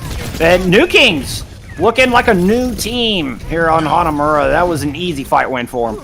Oh, absolutely. I mean, it cost them nothing into it as well. So, I mean, that's Mines. A dry fight win. Yeah, I mean, Mines. I mean, look, he's already 40% to the next set. So, yeah, it's an inexpensive ult for maximum value, and that's what you love to see. It just takes the one out of it. And now, I mean, you're looking for, you know, the cleanup. You're looking for the rotations coming from Shoes Money Crew. How do you deal with KSA and Lolsish in absolute maximum attack mode right now? Shoes Money Crew picking up a few ults as Hades is having a bit of a siesta on the high ground. Coalescence used from Sab is going to push Shoes down the stairwell and try to claim some presence on the objective. Nice. Pulse Bomb takes Xrith out of the fight. A good start. Just what Shoes needed. If they want to even have a comparable time, they need to cap with a quickness. They're running into Rally. They're running into Molten Core. And Dandan goes down before the EMP comes online. Hades is going to go ahead and pop the Primal Rage. Try to see if they can get something happening here. But New Kings are hanging on. Psycho lands the headshot. New Kings don't give them an inch. Oh, man. And I mean, I thought that the Pulse Bomb going on to Xrith, holding Nano, was going to be the impetus, and I thought they had it. I mean, the manual hack onto Lolsish was huge from Dandan, but they didn't have the follow-up, and the Molten Core absolutely forced that Primal Rage out of Hades, and they got no ticks out of it, and I mean, they're closing in on 2.5 minutes. All you've got really, I mean, EMP Bomb could be good here, but look at the split nature. They're just completely devaluing the combo there. Yeah, I think if your Shoes should just settle for the tanks, and you can get Lolsish and KSA with your EMP and actually find those kills, you'll be good. Nice eat from Alex to start off the fight. Lolsish goes down. Alex with a beautiful start. Now Solar drops one of their own. Next round goes down again. Self-destruct on the point puts Psycho right within the line of fire of Solar. Now there's not enough to keep the Torbjorn alive, and Shoes Money Crew looked to have finally unlocked it with that beautiful start from Alex and the nice follow-through from Solar's Tracer. Yeah, I mean, they're still contesting, though, so Grayson, you know, getting the maximum annoyance value with this Tracer does eventually go down. Now they pop out with the Baptiste and the Immortality Field is out, and here is the Molten Core on point. That could be a denier right there. That nice bubble's going to block the self-destruct, but Johnny does fall. Solar is going to respond with a kill onto X-Wrath. Both teams missing a support at the moment. 2 ticks picked up. Not a whole lot online. If Dan can get this EMP, they might be able to close this out. Solar's Pulse Bomb doesn't really find much of anything. And Shoes Money Crew look a little disjointed. I think a couple moves fair down into the pit.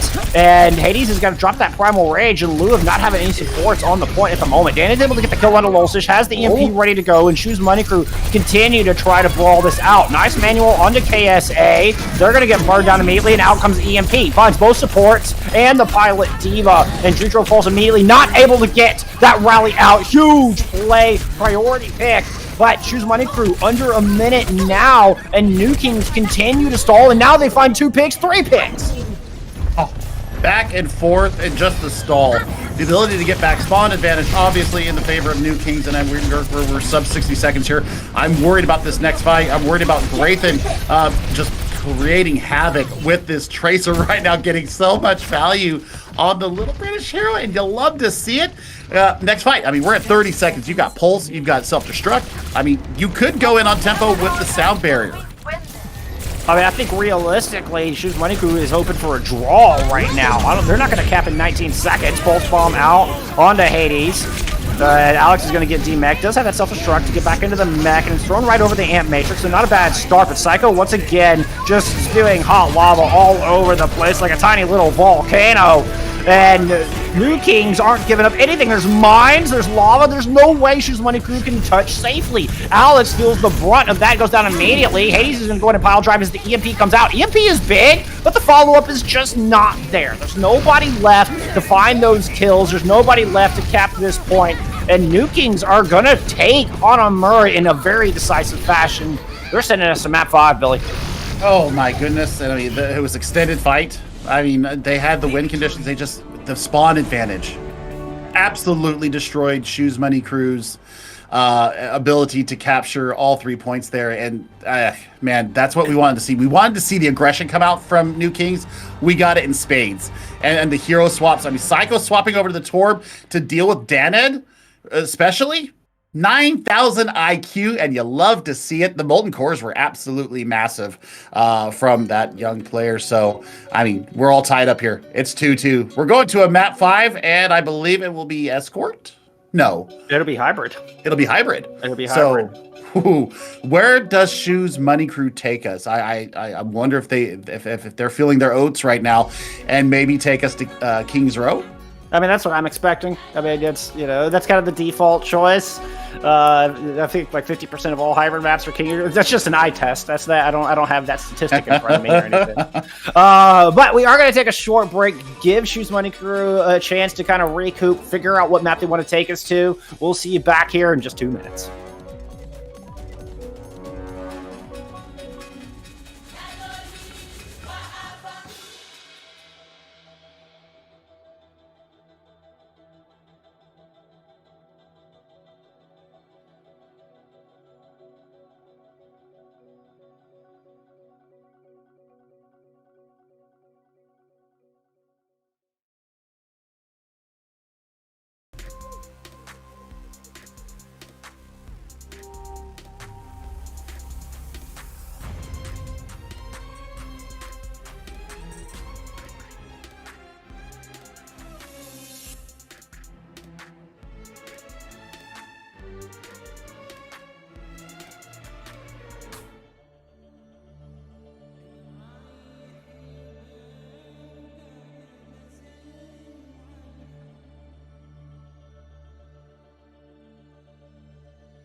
After losing twice the amount of maps that New Kings has lost through the entire previous 3 days of trials, they bounced back with an absolute vengeance on Hanamura, losing only one fight on combination of both attack and defense, and that was their defense on point A. New Kings gave just enough hope to SMC for them to try to stick around in the fight, but it was a false hope.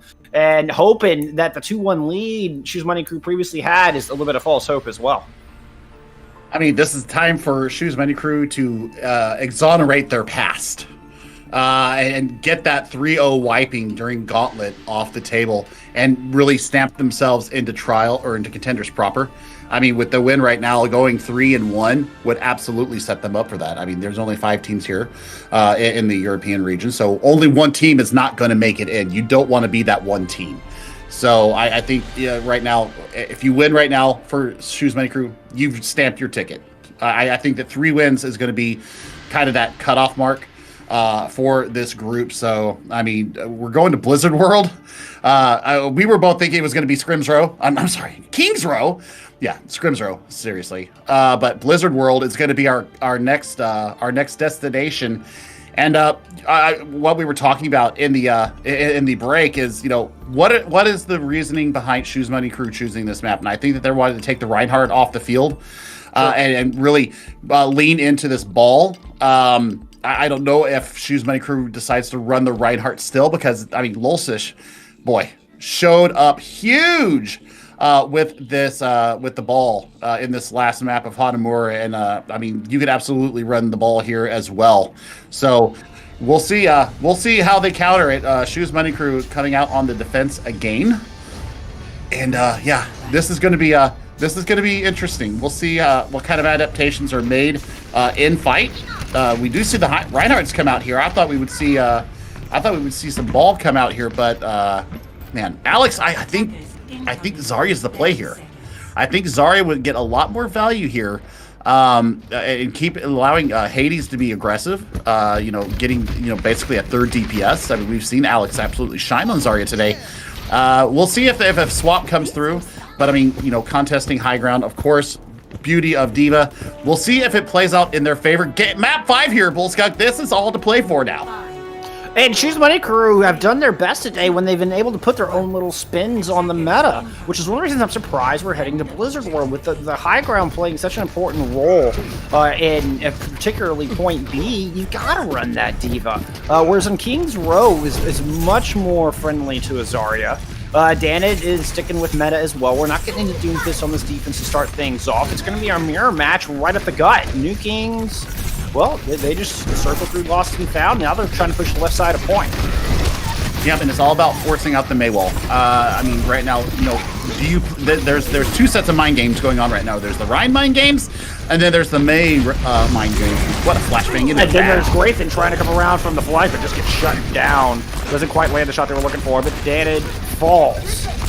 So with that, they've lost their wall ability, and I think that's super important. It's a huge pick for New Kings, because they're able to dictate this fight. They're going to drop down an early shatter, push in, find the kill onto Johnny.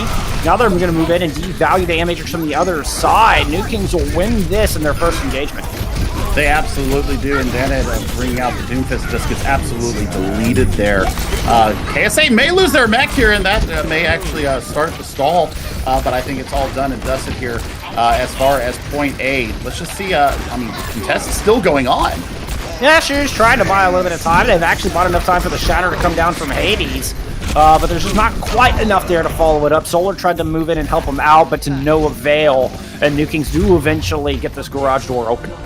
Yep, and I mean, that's under 5 minutes to go through Street Space here. So Blizzard Online for New Kings, that's absolutely going to be able to enable them to get a clean fight win. Johnny does have the sound barrier to counter it, though. So right now, if you're Shoes Money Crew, take the high ground, take these rotations that New King are trying to do, and taking the high ground from you. Colsish already 71% to another shatter. As Psycho is looking for room to drop this Blizzard. Gotta avoid Alex, obviously, and we've seen Alex eat at least one today. This would be a good time to pick up another.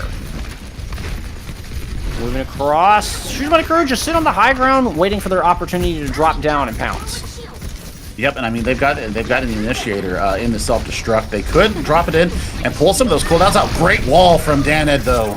Psycho goes down, Lolshus very low, and Mortality Field taken care of, and so is Lolshus. Shoes Money Crew just timed that beautifully, and Daned's wall was absolutely perfect. Yeah, I mean it was exactly what they needed there to stop the aggression, stop the payload from moving on. And now they can go back up to high ground. Deadeye from the high ground being able to shoot down on top of New King's head is absolutely going to be a point of contention as they try to get a little sneaky and make a rotation through the left side. Yep, coming on the low ground. Deadeye does indeed come out, but New Kings are able to just hide behind that center pillar. But here comes the push. Ooh, the boop! Almost dangerous. Alex might have got themselves in a dangerous spot. They got to use the self-destruct to get back in the mech, but there's still an Ant Matrix down there for them to contend with. And both our teams just kind of retreat in respective quarters. Well, here it comes. Cheers Money Crew going to push in. They lose Sab along the way. New Kings rotating around through the VIP hall, and they're going to emerge and pounce on to the waiting defense. But Shatter is there from the 80s Blizzard out as well. Whoa. And that's enough for them to win that fight. What a way for Shoes to catch that aggression. Yeah, but it was expensive. That was an expensive fight for Shoes Money Crew that cost them 3 ultimates into that fight. They do get the fight win, though. But now you've got a free Blizzard, basically, unless Alex eats it. You've got nothing to defend against it other than an immortality barrier. So right now, Shoes Money Crew have to play this very smart and up against the chest. Both main walls out. Shoes back in the low ground to avoid Graython's Deadeye.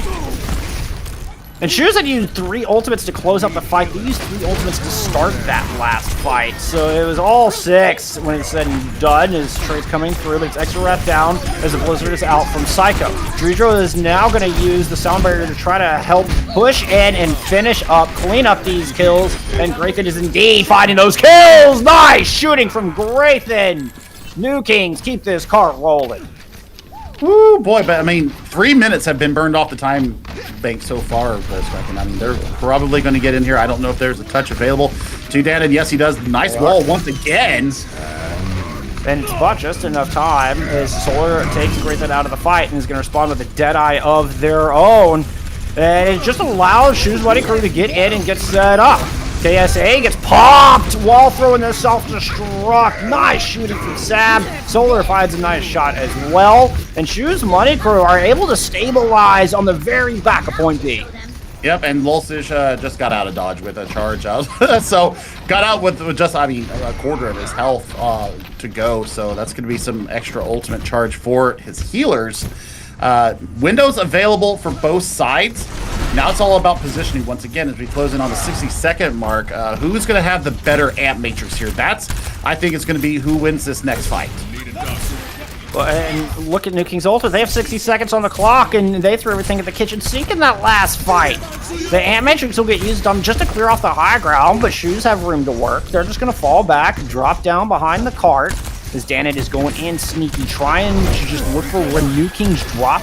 That Blizzard's going to come through, awaiting them with cold, frigid arms. Daned sits below, and they have an Amp Matrix to follow that up. There it is, in the back. Ooh, almost gets eaten, but it does sneak on through. Both tanks frozen up. Lolshus goes down. Xwrath and KSA in a lot of trouble. They're going to fall with just 25 seconds. Shoes Money Crew win that fight. Beautiful ult from Daned. Yep, and I mean they invested the Amp Matrix in there as well, which obviously helped to cordon off and take care of the members of New King. I mean, 15 seconds left. You've got Shatter, and you've got the sound barrier. So I mean, no pulse swap. No ball swap. Like they're gonna get in. They're just gonna force KSA to try to push in. They get boot back. Barely making it on in time. Okay, New King's taking a gamble, but it pays off. They're able to keep their ultimates for this last opportunity to try to cap point B. Ooh, huge shadow comes through from Hades. That finds 4. Sound barrier invested from Johnny as well, and Lolshus is going to go down. As Psycho is the last hope with this Blizzard to try to make something happen. Dredro's going to use that sound barrier to keep them alive long enough to hopefully get that up. But Graython falls. Psycho falls. Does get the Blizzard off, but there's no more damage dealers left on the battlefield for New Kings. They are able to find 2 kills on the back end, but that's not going to be enough. Overtime Wick burns. That was absolutely textbook. the ability to hold the high ground as long as they did. They caught the rotations coming from New Kings and their ultimate economy. Yes, they had a couple of expensive fights. I mean, they, like you said, they started a fight with 3 ultimates. They lost the fight with 3 ultimates and still did not give up the ground. It got within 4.5 meters of point C, and they absolutely dug their line in the sand and said, "You will not pass!" And it did not happen. I mean, just at the end there, with about 90 seconds, their ult rotations started coming online, and boy, did they rotate them beautifully, Bull Skunk. They've got a clear win condition set for them to take that redemption back. Take that 3-0 wiping during Gauntlets in December off the table and solidify themselves going into Contenders for the month of March. Oh, it's all to play for here. Well, and Shoes Money Crew spent all their ultimates with 2 minutes on the clock, and they won that fight.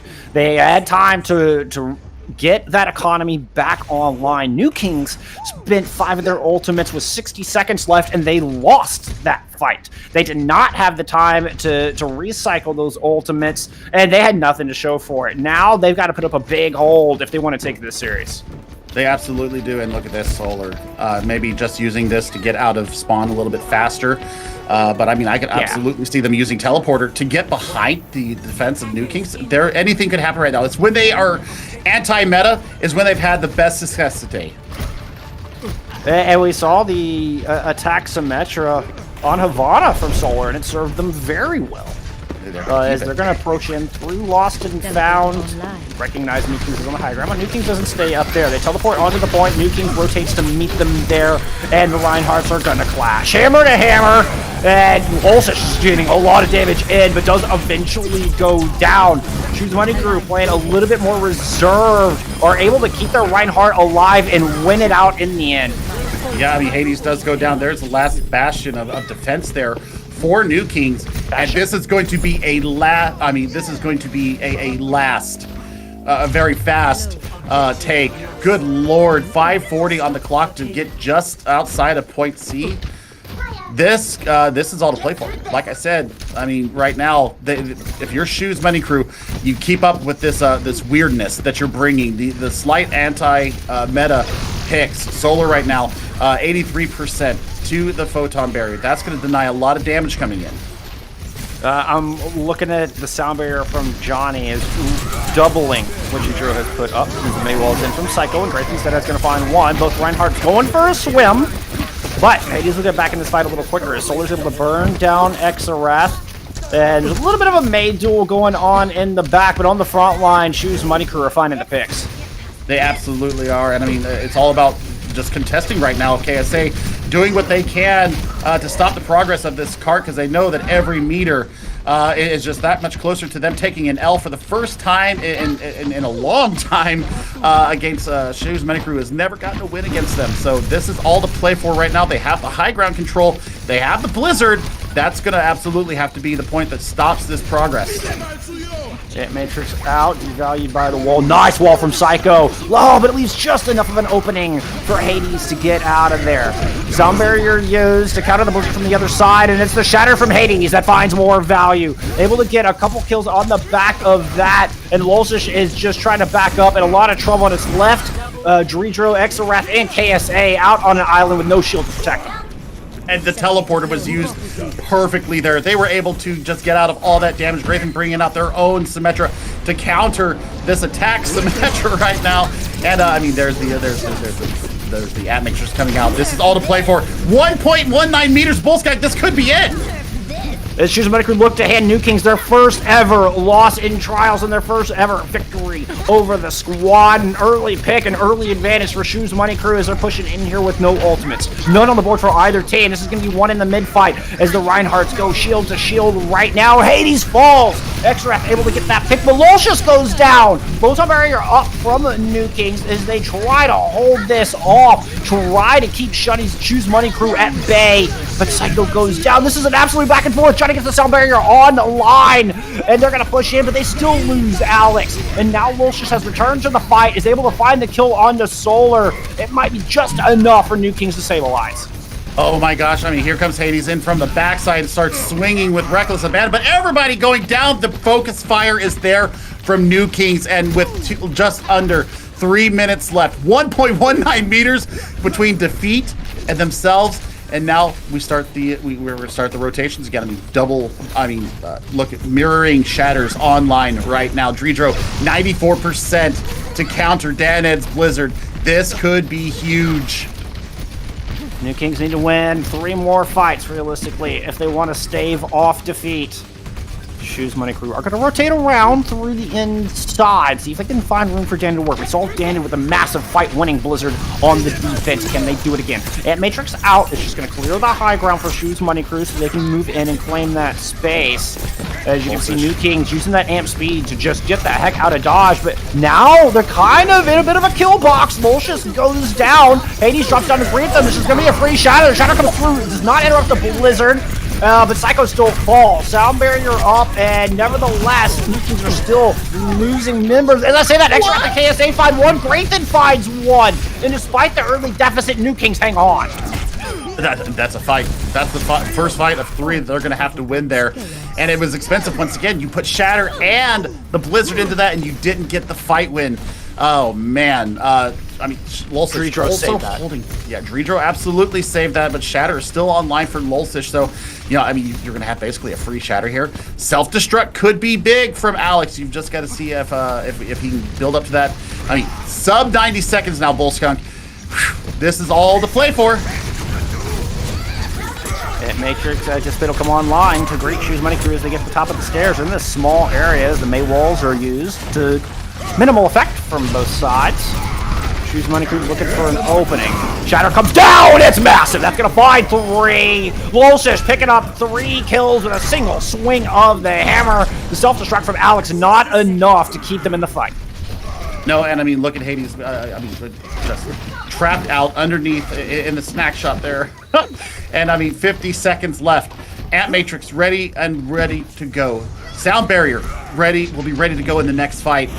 Solar. This is going to have to be the moment where you drop the Deadeye of a lifetime. KSA has an answering self-destruct. 30 seconds, Bullskunk, to get just a little bit more.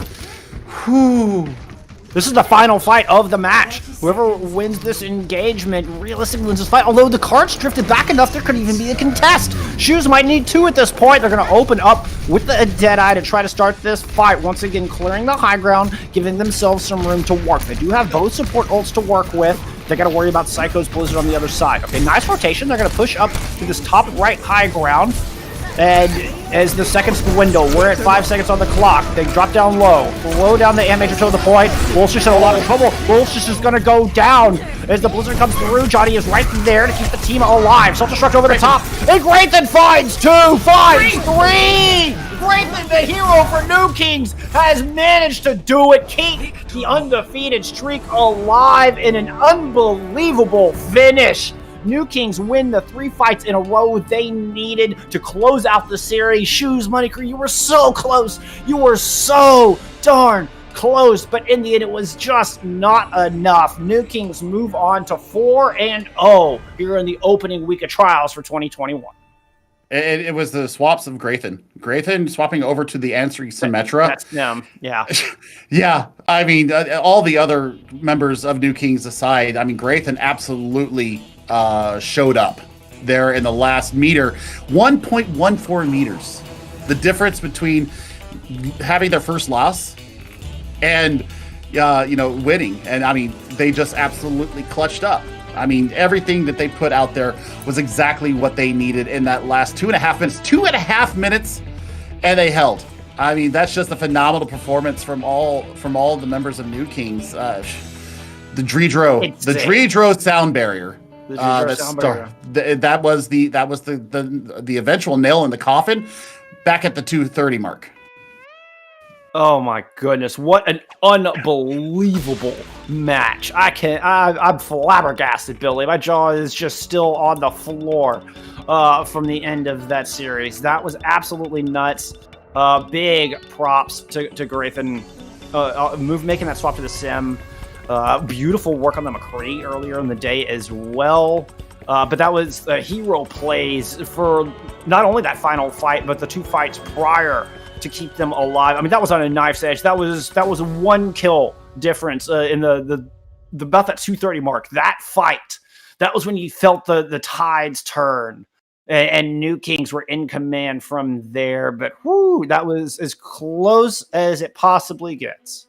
Yeah, and I mean, that is absolutely just my heart is still racing right now, because I mean it was all to play for, and I mean just the clutch factor.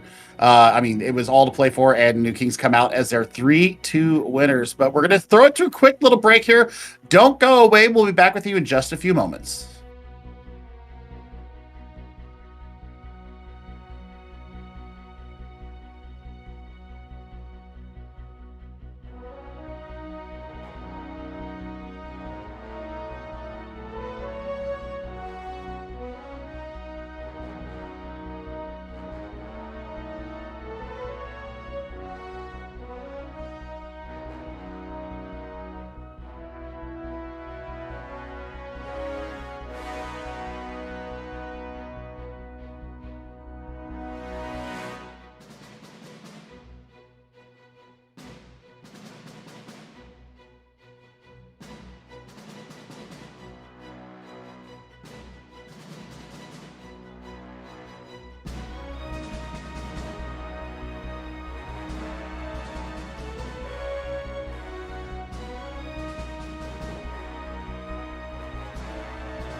We are joined by the Austria DPS powerhouse, Psycho. Thank you for joining us for our post-match interview. Congratulations on the W. Thanks. So you were down 2-1 after Havana. What was the mindset like, and what did you do to turn it around to come back with such a dominant Hanamura to really put the momentum back in your favor? We knew we were going to win in the Rush Mirror, and that they were just beating us because of the Doomfist, and it caught us off guard. Sure. So we were we just chose maps where we know they can't really play Doom, and then we were confident in our brawl. Okay, I've got to ask right away because my heart's still beating a million miles a minute. 1.4 meters was the distance between you and you guys taking your first L here in the Contenders Trials. And I mean, the blizzard from you was huge, but what was your comms like? What was it like in that last in the fight? You had 2 minutes 30 seconds facing you in defeat, and then Dredro drops the sound barrier of the century. Tell us what it was like. I mean, obviously, people were loud in the comms, but we were still focused because we knew it's very winnable. We never gave up, and yeah, it was wild in the comms. It was fucking wild. Sorry. No, it's okay. It's okay. Pardon our French here, but I can't blame you honestly. After that performance, like it was a little unhinged. No doubt. It was a little unhinged. So you're going up against Young and Beautiful tomorrow. I think widely considered it's gonna be the tightest matchup of the entire EMEA trials. You got anything special planned? You do any special preparations, or is it just another day at work for you, my friend? No special preparation, just another day of work. But I'm excited to play them. I got some good friends over there and ex-teammates, Naru and Sika, so it's gonna be a nice match. But we're confident. I'm looking forward to it. Any shout outs you'd like to give before we let you go? Shout out to my entire team for being super good, and also actually shout out to Grafton for picking Symmetra. He kind of wanted it. Yeah, that Symmetra pick was clutch. So shout out to Grafton.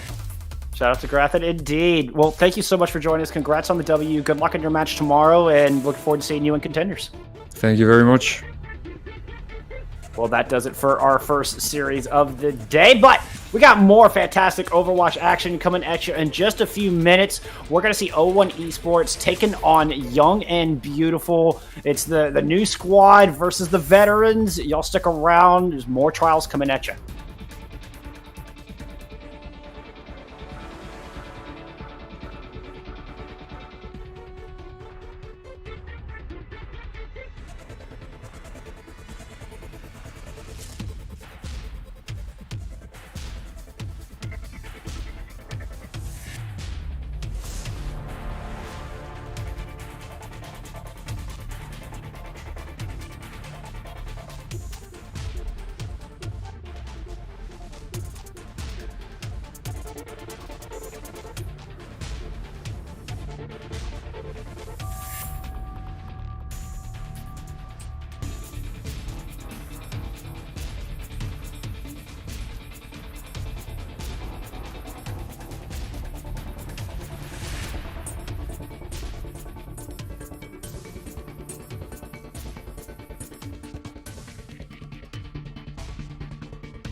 Legends are made, not born. And in our second series of the day here for Contenders Trials EMEA Day 4, we're going to see some Overwatch greats, 4 of them as a matter of fact, looking to prove they have what it takes to be the stuff of legend. Going up against the young upstart team who are looking to prove their mettle to the world. Yeah, I mean, they did take a map off of New Kings, so that's a pretty good introduction into Trials right now. They are they haven't won a match yet, though. And then, of course, we're going to see Yab and Je suis le meilleur fanboy. So, yeah, I had to throw a little French in there. Sorry, guys. Because I'm French-Canadian, and, I mean, these are people that I love. And I actually watched an interview with Nico and Zarad today. So, you know, learn a little bit about Nico really coming to this team, how they formed the team, you know, playing alongside some of the British players in Sika.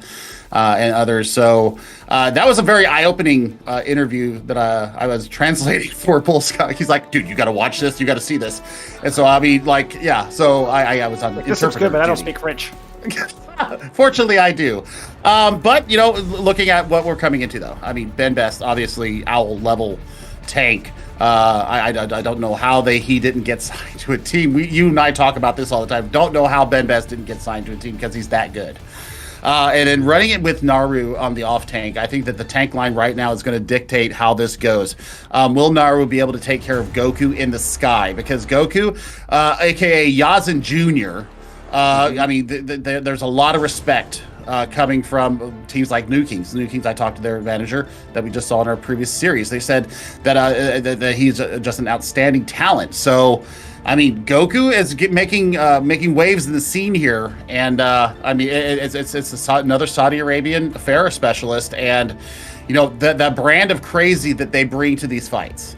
You know, they do not like to disengage from fights. They like to stay in. If they think that they have any kind of a chance of winning, they will stay in a fight long past, you know, what normal Overwatch teams would do. They will stay in and wait for the cavalry to get back in. We saw it time and time again in the series that we cast on the 12th, and we saw it again last night. And I was watching the match last night, and I mean, Goku once again just popped off. I mean, this player has to be priority number 1 for Young and Beautiful.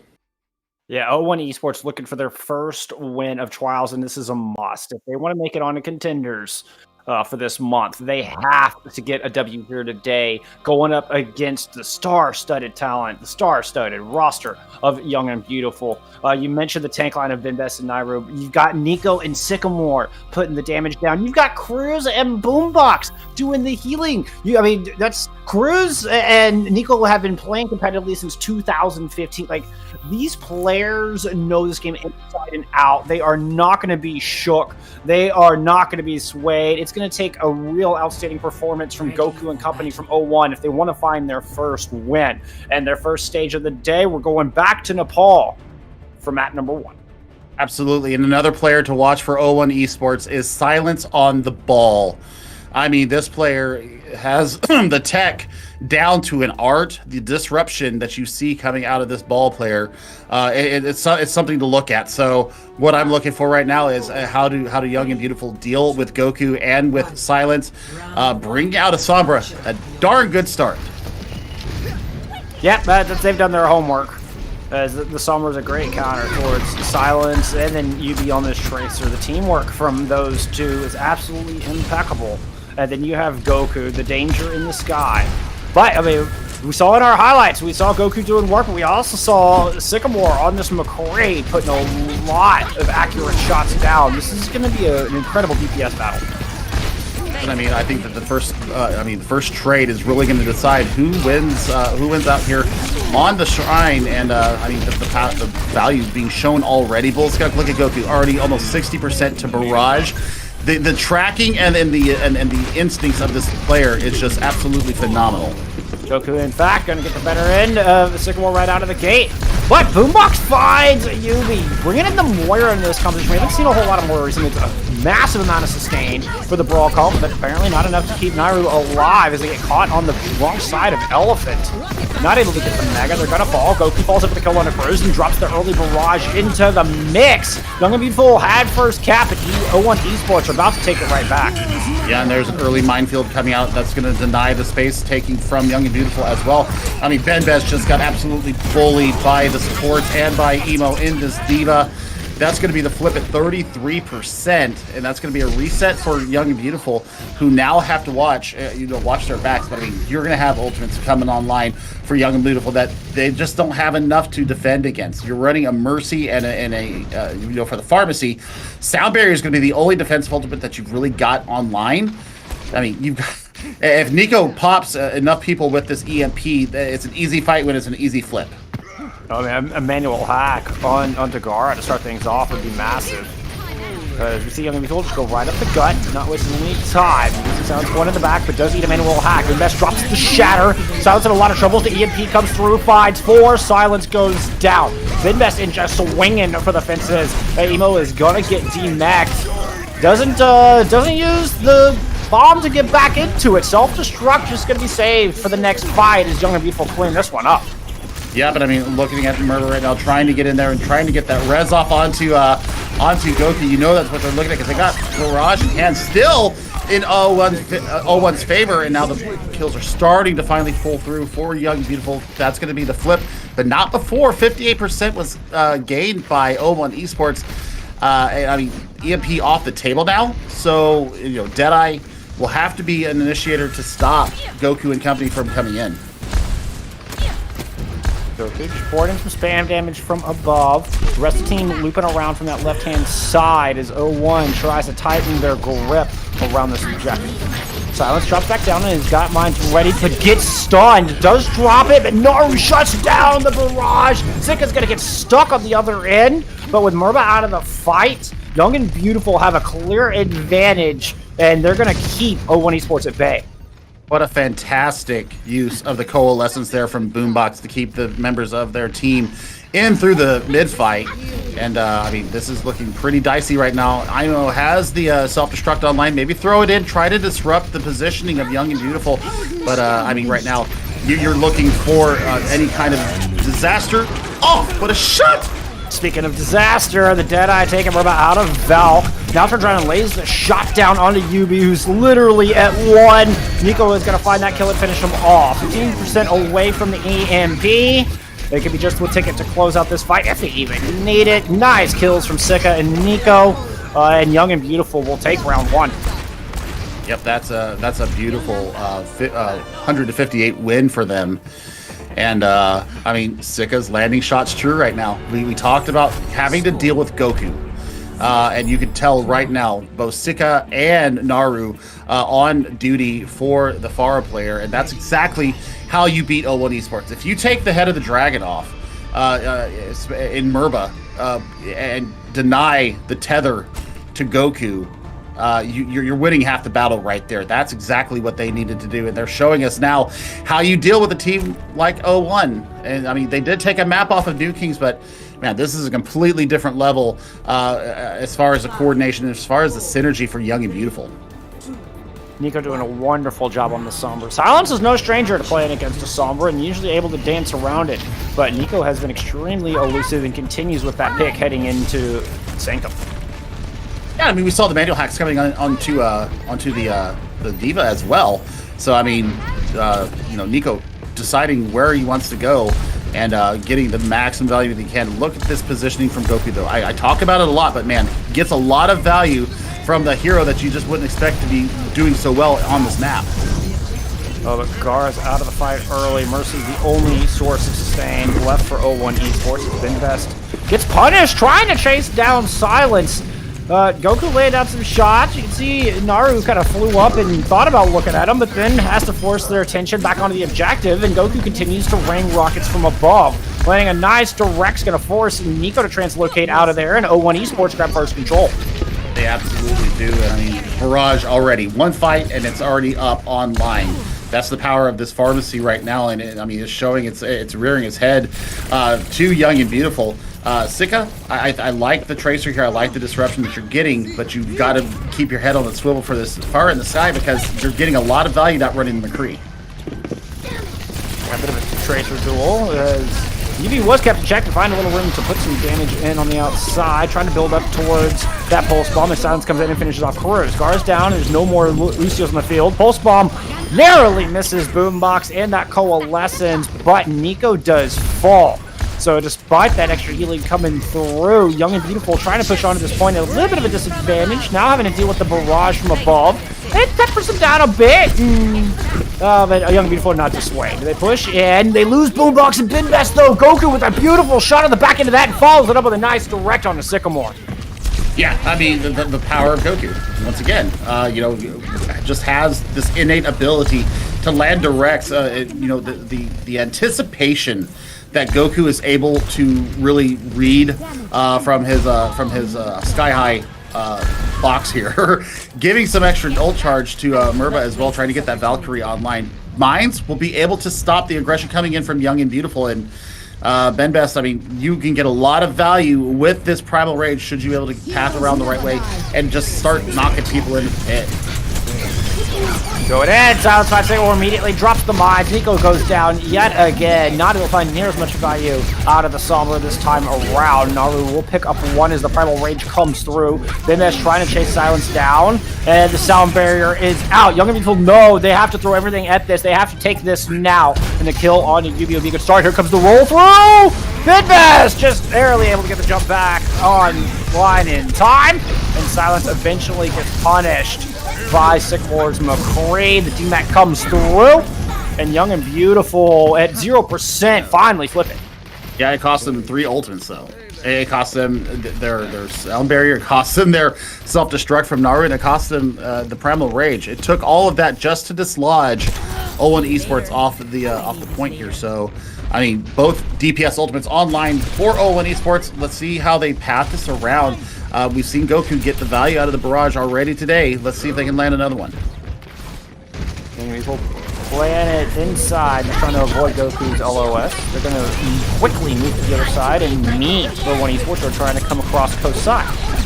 Putting a lot of pressure down. Silence is going to fall. Ibo looks to be the next target of Yab's focus. They're also going to get Goku as well as that DMAC, and Young and Beautiful have thwarted the first attempt at a retake.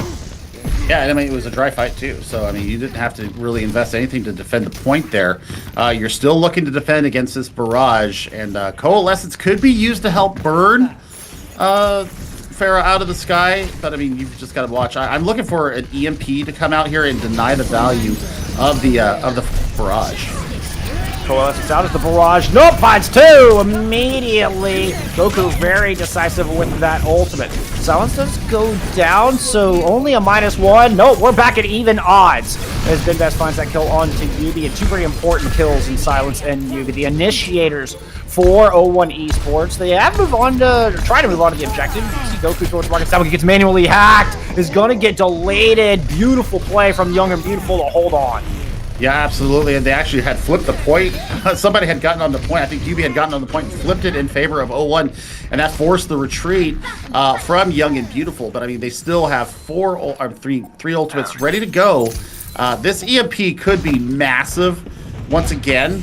I mean, you've got to focus down Silence. Obviously, getting the manual hack onto them with mines in hand would be absolutely devastating to 0-1 Esports. Mines went down out front.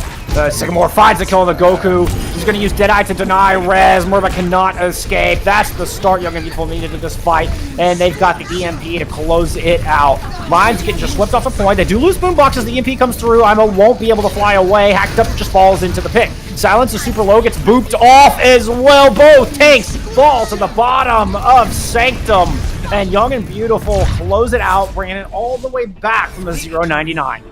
Yeah, I mean, that's just veteran leadership and veteran skill coming out in spades. Once they got Goku under control, that's when they really started to turn the match into their favor. And seeing Nico get the manual hacks onto Goku, they're absolutely facilitating their win and taking a 1-0 lead in our series. I think they were caught a little bit off guard at the beginning of Sanctum, just with Goku's aggression, but the adaptations were there super fast. And like you say, that's just that veteran presence. That's that discipline. And Goku didn't really find the room to work. Yeah, they got a 2-kill barrage in there, and things were starting to look a little dicey for Yab, but they're able to pull it back. Some nice plays from Ben Best, as we have come to expect from what a lot of people consider the most improved player in all of Overwatch League 2020. Yeah, I mean, it was on display there again. I mean, we thought he was done and dusted going into the pit from the roll through from Silence, but no. He had the jump pack on cooldown and got back up and made an impact in that fight as well. So, I mean, it's what you expect. It's what you expect from him, and he's absolutely delivering in spades. The other thing is, looking at what they're bringing into this, there's two trains of thought here. Do you focus Goku and only Goku and worry about the rest of the team after you take care of Goku, or do you take care of the rest of the team first and then go after Goku? We saw it going both ways, and I think that once they started going with the focus Goku first and then let the rest of the team be taken care of, that's when they started really turning those fights in their favor. And ultimate rotation, I mean, the discipline that was shown by Young and Beautiful, I mean, we expect nothing else. And I mean, we're going to go to another control map. It's going to. We've seen this from O1 Esports before. We're going to Ilios, and this is a Pharah map once again. You can play Pharah on all 3 of these maps. Sika is going to have his work cut out. Nico's going to have their work cut out for them too. So I mean, right now it's the Goku show, and if you deny the value of Goku, you deny the value of O1 Esports altogether. And this is a first of 3 series where the loser not only picks the map, but the game type. So that's why we're seeing Control twice in a row. If you're just joining us for the first time here in Trials, might be questioning going, wait a minute, we just played Control. You'd be absolutely right. But with this change of format, you get to choose your map type. And we're on the previous patch to Live. So Pharah hasn't even gotten that buff yet, and Goku's still so impressive. And going back to your train analogy, your 2 trains of thought, I think they kind of split the difference. We saw Binbest and Naru moving in and kind of keeping the front line at bay and not allowing Silence and Yubi to really get the penetration that they're used to getting into the defense, while the DPS duo were handling Goku and Merba in the sky. So it was kind of one train left the station at 50 miles an hour, the other train left the station at 65 miles an hour, and it just resulted in a Young and Beautiful win. That was where they landed.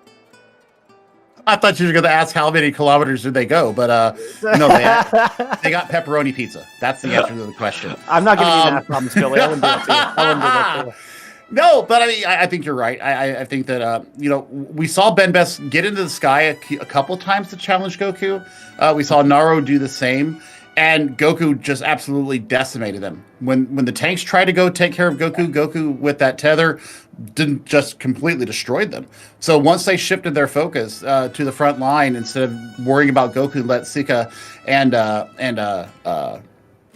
Nico take care of Goku. That was all she wrote. I think the manual hacks were just crucial. The Sombra pick.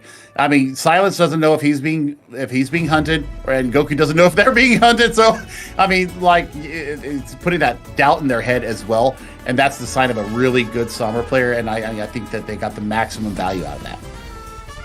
Yeah, the French veteran from Paris Eternal, Nico, was a thorn in their side the entirety of that opening map in Nepal. And I anticipate the Sombra to continue, because we're expecting this from O1 Esports. They rarely vary. You do see a little bit of variance in their composition, typically not till we get to Hybrid or Assault. Going back into control of Ilios, I'm anticipating to see the same thing from both sides. Indeed, we are being shown the ball Diva. I don't know if Yubi and Goku are going to stick with this. It's potential. I mean, it's possible on Ruins. Nico for sure sticking on this Sombra. Oh yeah, I mean, you'd be silly not to. Right now, Goku, I mean, the sightlines, I mean, he gets the value. Like, you can't deny the value of it. It's just, how much more support can you throw into the Pharah here? I mean, we've seen Merba and Gara both play the Ana as well. You might want to think about bringing that into the mix. Moving in through coast side, Young and Beautiful are just going to hold down behind Statue.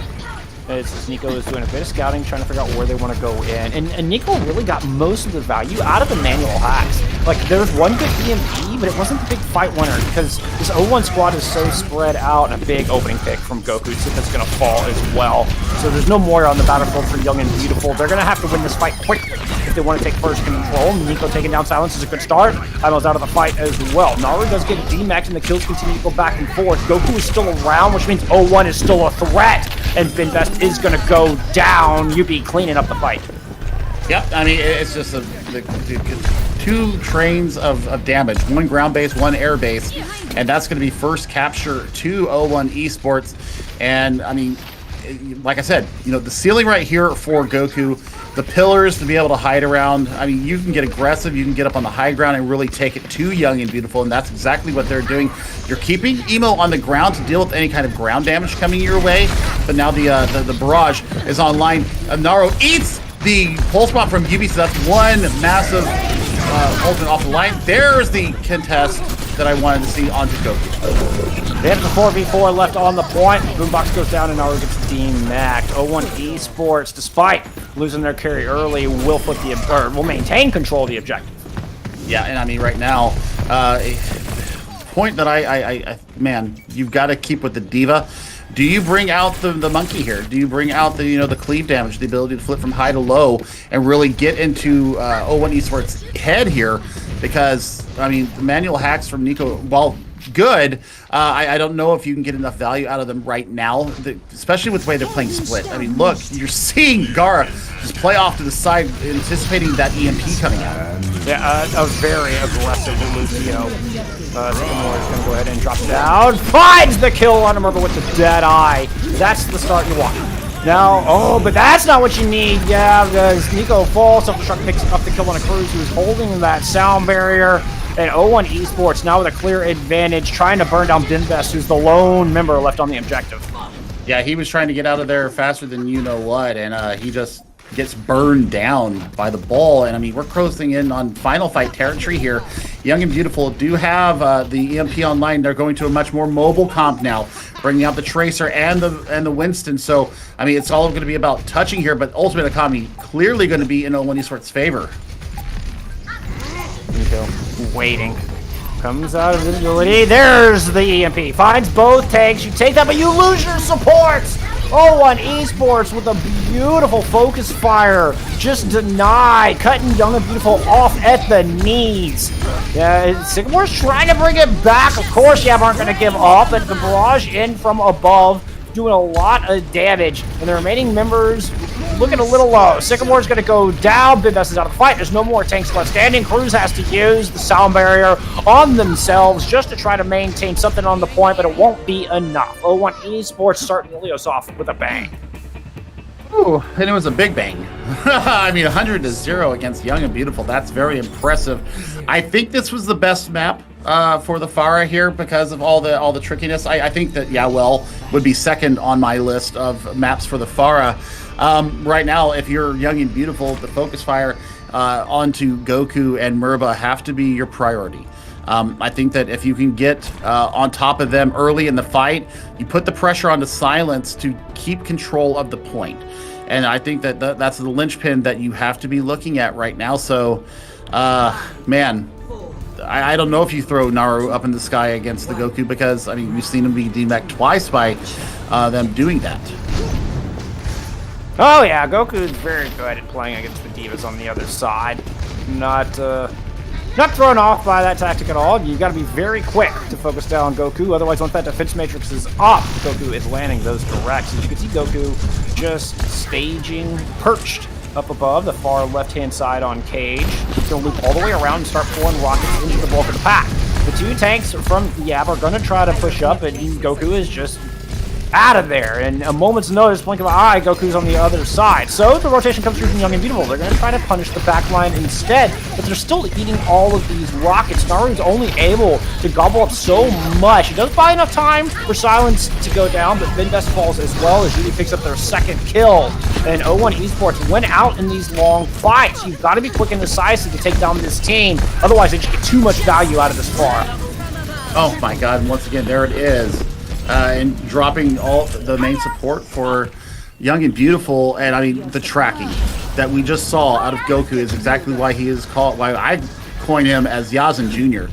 Just the once again, it's the predictions of where the players are going to be, and just the presence of mind to be able to hold, even at low health. I mean, just putting in so much work right now, and the retake is going to be extremely difficult. Look at the split nature of Owen Esports and just really making it life difficult for Young and Beautiful. It's going to be a hell of a take for them. Young and Beautiful trying to go in through cage. Big props to Murba, keeping Goku alive. We talk about Goku all the time.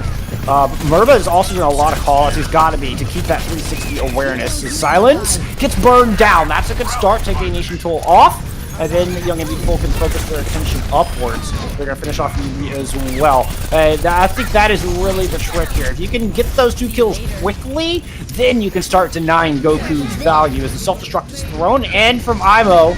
But Young and Beautiful able just to take cover, and now the EMP is going to come out. Nico's going to find through with that, including the farm, but not Gar on the Lucio. Sound barriers up and no kills as a result of the big EMP. Crew's responded with an EMP of their own, just trying to keep pace going, and Goku is going to throw down the barrage, but I think that one got totally denied.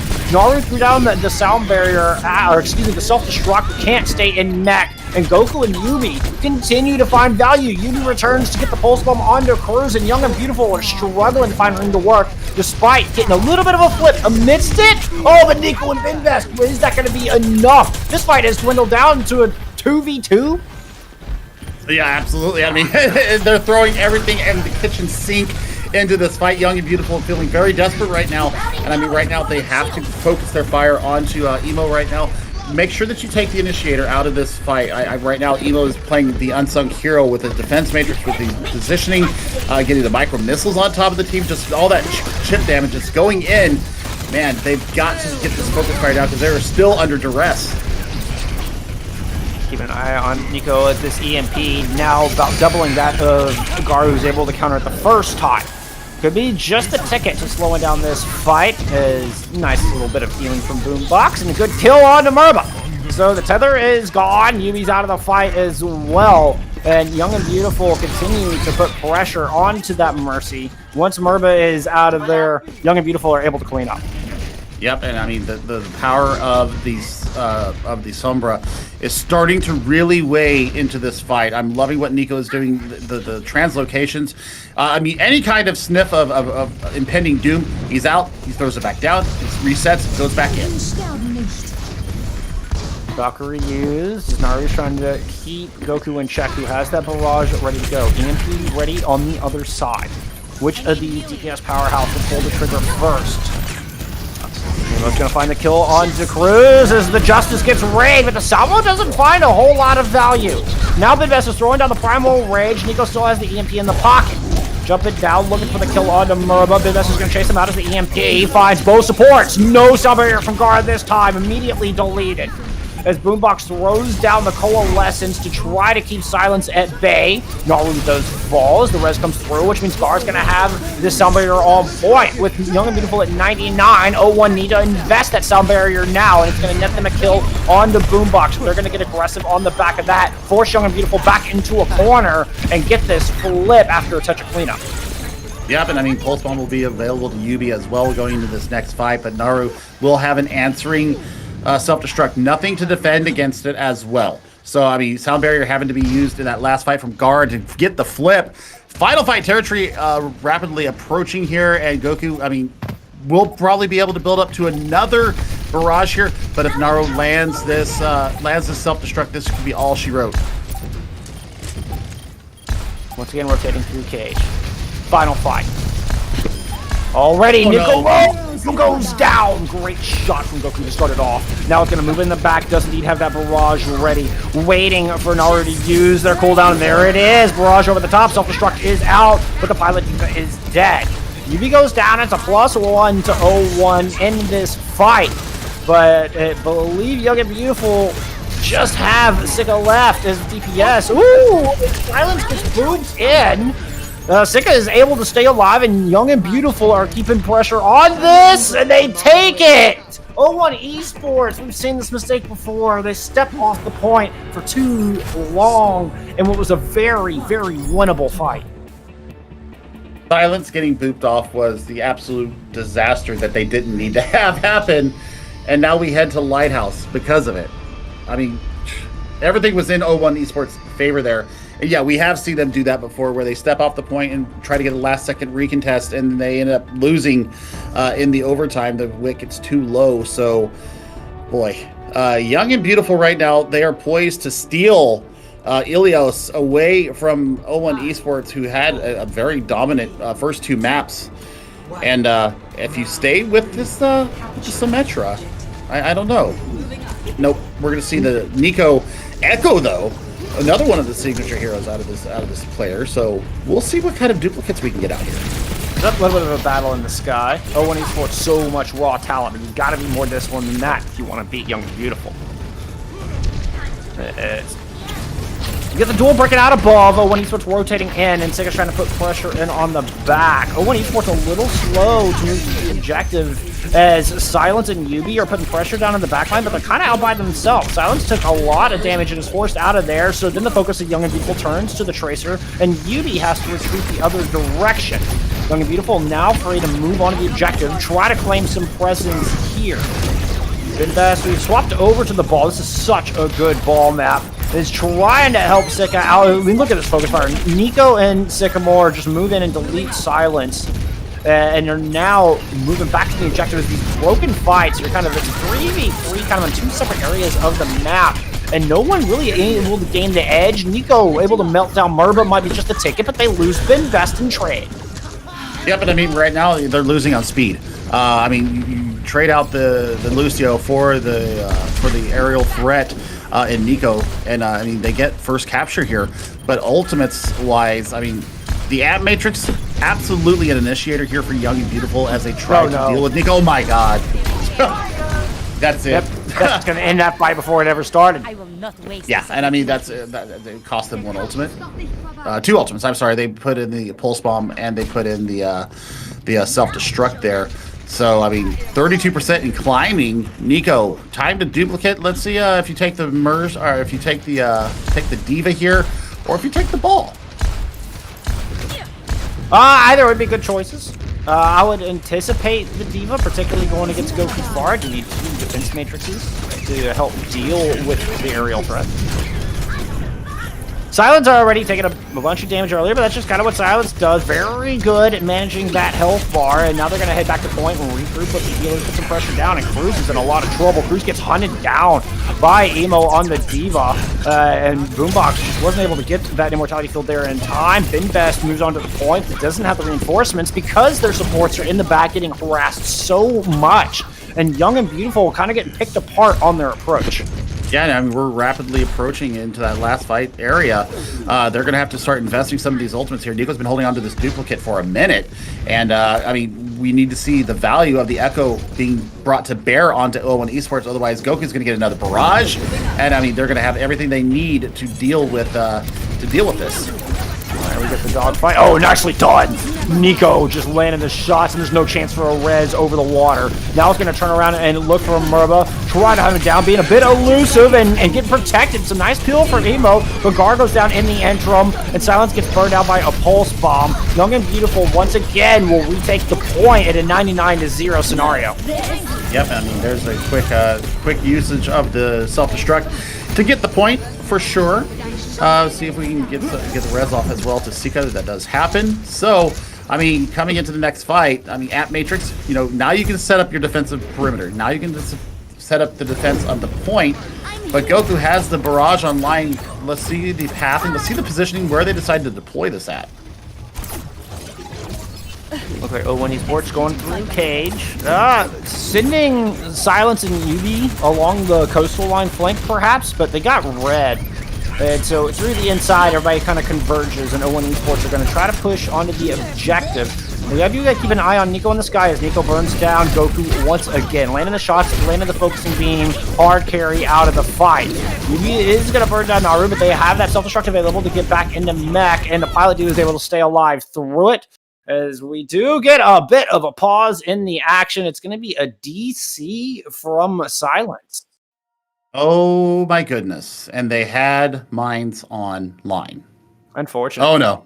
that is massively unfortunate coming through for the team there. So, I mean, they've got some initiators still. They've still got, they've got the barrage still. I think UB has a pulse bomb ready to go, if I remember correctly. But if you're looking at Young and Beautiful, Naru has their own self-destruct to kind of deny the presence on the point. You don't have to worry about mines now. So that is a plus to them. Silence has been getting away with murder right now that Sombra is not on the field. I think that the usage of the Echo right now, we're seeing it start to kind of turn the balance a little bit. Nico getting the range with the focusing beam, and I mean, perfectly over the water, as you stated, not able to get the res going in there. So I am absolutely living for what we're seeing right now. It's all to fight for. I mean, this could be the difference between a tie series and a 2-0 series in Young and Beautiful's favor. So, 01 Esports, they're playing smartly. I mean, they're just, it was just the one fight that they lost, and now have come back into their own. Yep, Young and Beautiful winning this fight, and like you mentioned, Nico is finally starting to find the rhythm against Goku, winning that aerial duel twice in a row, and that has netted fight wins for Young and Beautiful twice in a row. Yep, and I mean, right now, just the value, just to be able to poke from range, maybe not the sticky bombs onto the aerial targets there, but just looking at what he's doing. I mean, he's pressuring from high above here. Cruz being the tether for him this time, giving 01 Esports a little bit of their own medicine. And coming up on another duplicate to boot, do have Goku with the barrage already online. So Nico could get a quick kill. That would go a long way to shutting down 01's win condition. And Fixie get a quick kill. Boombox is going to go down early. Sycamore is going to chase Mara right back out. It was 91%. That is the great clap back onto the Lucio. Boombox is going to get rezzed up, and it's a +1 to Young and Beautiful on this point. Binbest is very low. Cruz has to pop that Valkyrie to keep the tanks alive, and will top them up. 94-99, we're entering last fight territory, as this fight has taken almost a minute, and 01 Esports haven't even really threatened yet. And Nico's going to win the duel. In fact, they kill each other. That's how even they are. Binbest goes down to the pulse bomb. Yubi fighting Cruz as well. And just a blink of an eye, 01 Esports able to swing this thing back around. That dying wish from Goku getting kill onto Nico has allowed Sika the room that they need, has allowed the room they need to work. And Sika just answers back with two of their own. So now it's the Yubi versus Sycamore battle, and it looks like Sycamore might get the last laugh as Goku's barrage just gets eaten up, and Nico is going to duplicate the Pharah. I mean, beautiful work right now. That's an extra life there on as well with that duplicate, and they take the win! Hello. They steal it out from underneath 01 Esports noses. I mean, they had everything in just to win that. Naru with the self-destruct remecking. Absolutely crucial. The fact that Boombox was able to stay alive as well, with all the pressure coming in from Silence and from Yubi. Yeah. I mean, come on. Went down early, but didn't got back in the fight. Yep. Sika, absolutely the hero there, taking out two, and then just the eat of the entire barrage, making Goku kill themselves. That sealed the fate. That sealed the deal, and it was just wonderful work from Young and Beautiful, never giving up. And it is now a 2-0 lead there on series point here, and looking to go to 4-0 here in our EMEA trials. I mean, that just looked like all aggression and no blocking from our prize fighters. They're just standing there, just laying haymakers and see who's going to drop first. So far, it's Young and Beautiful emerging victorious after 2. They're on match point. We'll return on map 3 with 01 Esports map picks. Y'all stick around.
Young and Beautiful up 2-0 over 0-1 Esports, looking to close it out in this next map.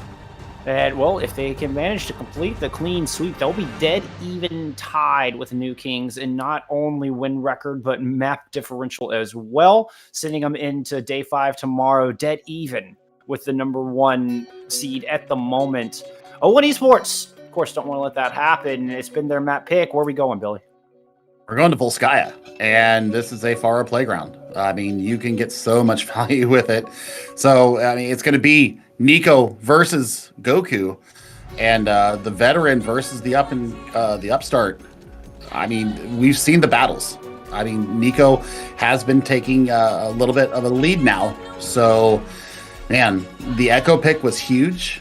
We saw the value come out with that. We saw the duplicate, obviously getting value after Goku was off the board there.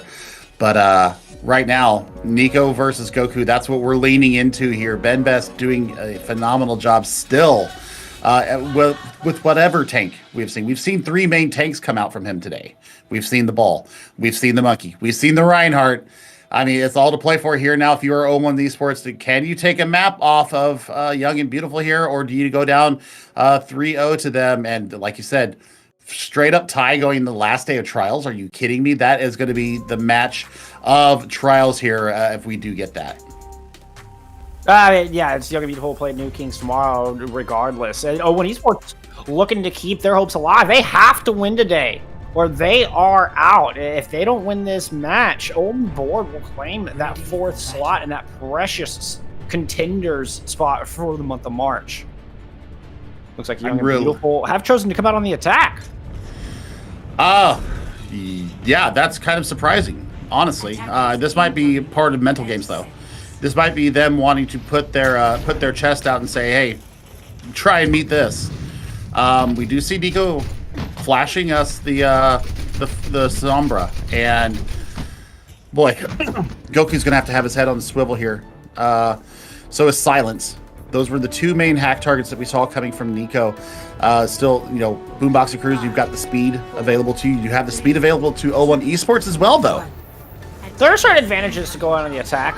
Not only if you can just put up a wicked fast time and get in the mental, but if you know what the opponents are running, you know, it's easy to just choose a counter comp. You also, you know, you only have to win 2 fights. Young and Beautiful just need to win 2 fights to cap on Volskaya as they make this rotation up to the high ground. Yep, I mean, Silence missed the tech right there. Sika's gonna have a swivel head right now as well. Oh, look at these shots direct being landed in by Sika. Oh, but he gets taken down by Silence. The rotation was huge from him. Yeah, great deal. Silence and Emo both pounced on Sycamore. Now Goku just going to loop around and start pouring shots down. Young and Beautiful move in to hold Mega Room. We saw New Kings with this strategy yesterday, and where 0-1 Esports faltered is when they tried to push inside the Mega Room. So right now, they're not making that mistake. They're just sitting outside and pouring damage in through the doors, knowing Young and Beautiful have to emerge eventually. And there's the shot. Boombox goes down. Hack is through. But Sycamore is down as well. There's nobody to really follow up on. I mean, Bidbest is going to chase down Goku, but Young and Beautiful have suffered too many casualties. I mean, do you have the chance right now to really contest the point? Goku being out of the picture right now, you can actually push into Emo and really start to get the value out of that, because I mean, you're just dealing with Lucio on the high ground. Yeah, they were just waiting for the reinforcements, and Bidbest is going to follow up. You saw him protect the body, not allow res, and they get the kill on the Murba to boot. So it's a good advantage. Boombox is forced to use that immortality to keep themselves alive from the pressure of Emo inside the small room. But Sycamore's right there to protect. Gets the DMAC, gets the kill on the Silence as well. And now Young and Beautiful should be able to take point in. Yep, I mean, it's just a recall, and there goes UV down in a heap. And this is going to be a sizable time bank rolling into point B. You can go in on tempo here once Cruz gets this sound barrier up. I mean, because you can look at sound barrier into EMP to deny the value out of a Goku barrage. So, I mean, it's all to play for right now. Up top, Goku is looking for a place to drop that barrage. Naru and Binbest are just going to chase Silence off. You can see Binbest in there was hoping to get the pin, but Silence is out of there. So Young and Beautiful just going to recoup some cooldowns and push up to this high ground. Yep, EMP bomb is definitely on the field here. I mean, guard does not have the sound barrier to protect against it, so that's what I'm looking for. You can absolutely destroy this entire comp right now with that combo. It's a small window. Oh, and Nico goes down. Big pick from Ivo, and that is the EMP off the table. That's going to allow guard to build up the rest of that ultimate. And Goku's just going to go ahead and throw down the barrage and get that cleanup. Yep, and I mean, that's all she wrote right there. Look, directs the kid from Goku, and now looking for Sika on the Tracer. Might be able to land it. Guys, look at those anticipation shots. Is anticipating exactly where Sycamore wants to blink to. Just beautiful stuff. It just goes to show how skilled Goku really is in the skies. Yep, and now you have the sound barrier online, Bull Skunk. So even if you do throw the EMP bomb combo in there, you're going to have the sound barrier unless you catch Gara out. On this Lucio, this could be all to play for. Yubi stalking with the pulse bomb. Yep, Nico stalking with their own ultimate. Nice manual hack as Sycamore gets that pulse bomb kill. That's the opening they were looking for. The EMP is going to land onto 3, including the pharmacy combo. Both supports of 0-1 go down, holding their ultimates, and Young and Beautiful move on to the objective. Throw down, self-destruct, start building progress. Yeah, but you still have self-destruct and shatter from Ben Best available. So now here's the point coming through. Gara putting in the sound barrier to try and do something against this combo. Big self-destruct coming from Naru. Still have Murba in the sky, and Goku is still alive. Like we say, if Goku's out, there's a threat. Shatter's going to find Yubi. That would be a good pick. Oh, but Yubi stands up and recalls it out of harm's way. Emo does fall, but Naru's going to get DMAC'd as well. Justice comes through from above, but Nico's right there to shut it down. Big hero play, and Sycamore finds a pair. Not only Yubi, but Silence as well, and that's going to be the cap. 2 points on the board for Young and Beautiful. Yeah, they just never were able to get together as a 6 again once the manual hack came in on Silence, and they took Silence, and Sika landing that pulse bomb. It was all done from that point.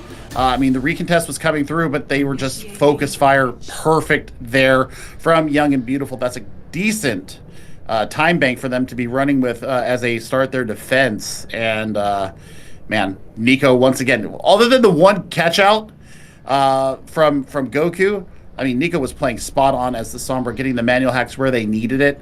And I expect more of the same here. I'm also expecting Sika to come out on the McCree here, possibly to deal with the fire in the sky as well. I mean, Deadeye is going to be absolutely huge for them here if they decide to go with that character.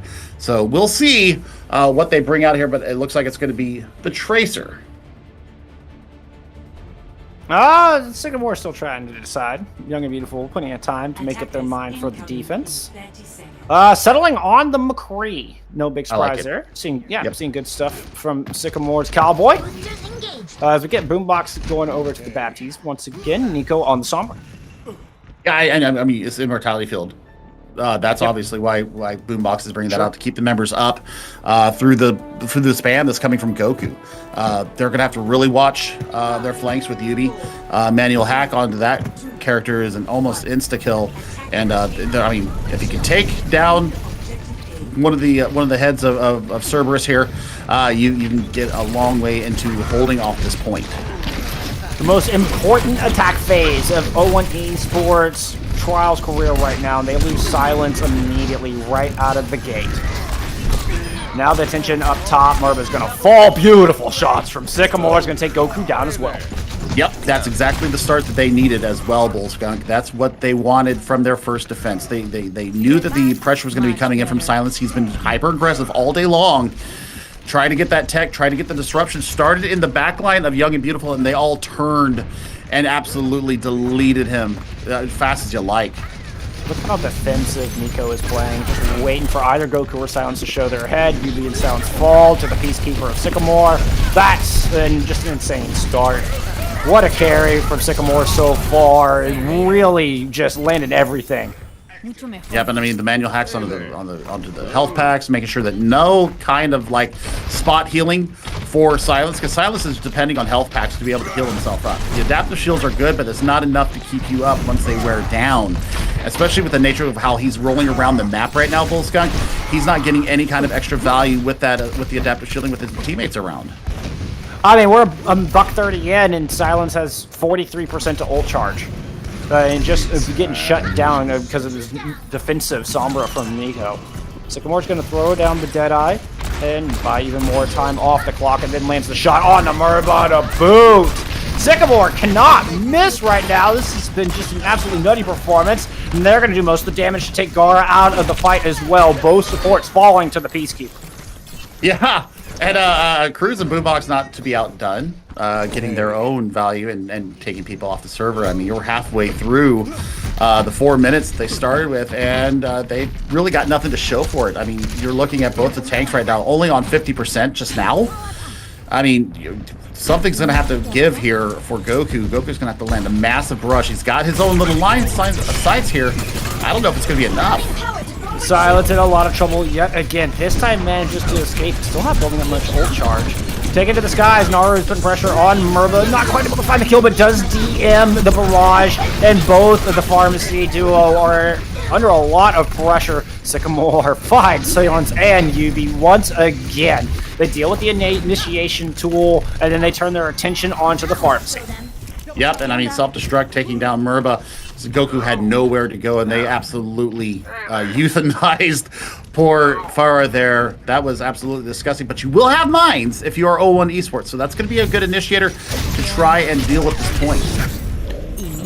Nico is in a touch of trouble, but able to get out there. Sycamore once again finds Yubi. Just nutty. And we were talking about early in the series, against 0-1, you need to find the kills quickly, and that's exactly what they've been able to do. Sycamore lands the headshot onto Goku as well. That one's going to get res, but here comes the EMP. Over the top, 5-4. Gar can't get Sound Barrier out.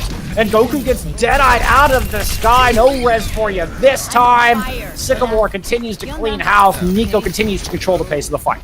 Decisive. That was a decisive fight win for Young and Beautiful. They knew exactly what they wanted to do, and once the headshot came through, once the res came through, that was the go signal for them to go in there, throw the EMP, get all the value out. They will be able to try and contest the point on Sound Barrier, but Cruz has an answering one, and Boombox has the Ant Matrix ready to go. And it's going to kill Yubi immediately. Now the Ant Matrix is out, and the shots are landing on Amo. He's going to throw up the self-destruct. Ooh, Sycamore almost got the pilot deep, but not quite. Oh, Nico's there to finish it off! And the final chance is just falling to pieces for 0-1 Esports, and Sycamore finds the Pharmacy duo with their Peacekeeper. Young and Beautiful complete the sweep, the clean 3-0 sweep. They move up to 4-0. Here in Trials Week with a +9 map differential. They are deadlocked with New Kings heading into their head-to-head matchup tomorrow.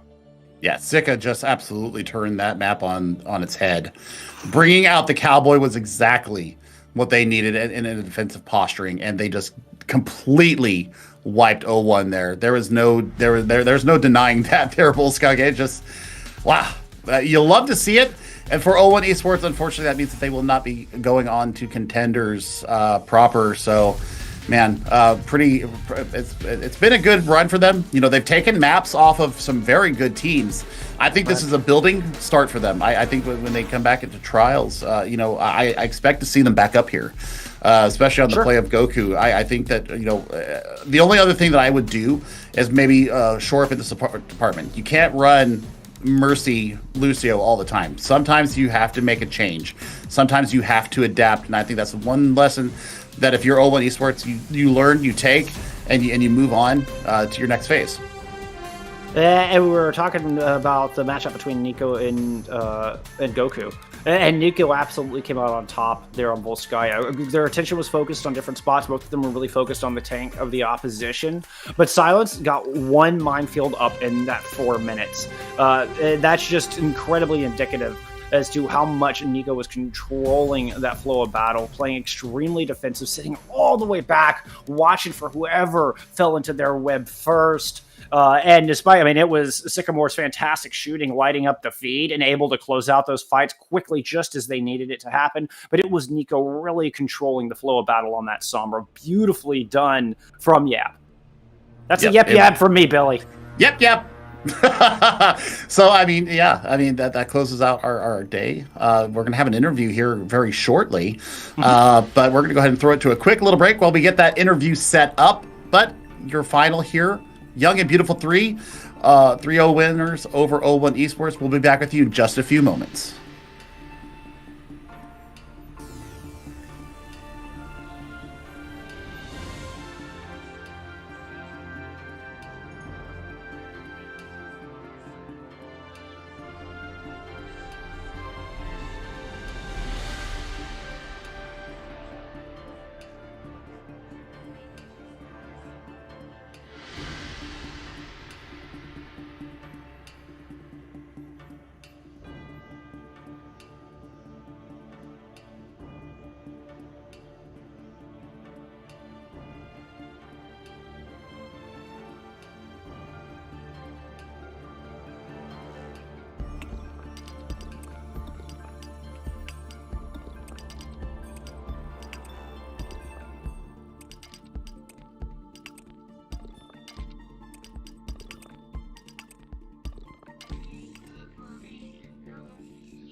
welcome back. We are here with Carew, sport player for your Victors, Young and Beautiful. Thank you so much for joining us. Congratulations on the W. Thank you very much. It was a clean 3-0 sweep. It looked like it got a little bit hairy there on Elios, but y'all are able to hang on and bring it back. Did you do any special prep going in against this unusual team of O1 Esports? Yeah, I mean, we knew that they played this style. It's very chaotic. So we talked about it. We had like a game plan. Then we had a warm-up scrim where the team would mirror this kind of style. So we were ready for this game. Like we went into it ready, prepared. So no, it was been expected because of that. Very nice. It showed. I mean, the preparation paid off, no doubt. Yep. So going into tomorrow's match, as I'm stealing Bullskunk's question. By all means. I mean, you're going up against the other highly touted team here in Trials and New Kings. You guys are absolutely even on map differential and wins, losses. I mean, you guys are going perfect. What are you expecting in tomorrow's match? What kind of predictions are you putting out there? Have you prepared for New Kings?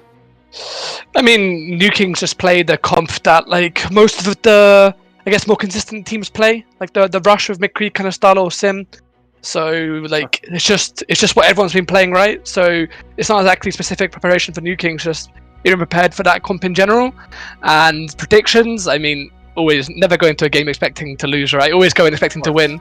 But predictions wise, they're a good team. They're definitely, it won't be a stomp either way. Like it'll be a close game no matter what. And of course I do believe we're gonna win, but they're a very good team, so it'll be a good game. Could you give us an insight to what things might give you the edge to take that W? I think that like for example in this series and our past series, because we've got a decent amount of experience, we're very good at adapting in the series, whereas some teams are a bit slower to do so. Like in this series, for example, they adapted their playstyle a bit, and we noticed that, and we changed it up, and we started like playing slower, for example, as we saw they were taking more space. Like that kind of adaptation mid-round, mid-game, like as quick as possible is super key to like being a team that's on a high level. Because if you adapt after the game, it's too late, you've lost. There's no point being good at adapting in VODs. You need to be able to do it in the game.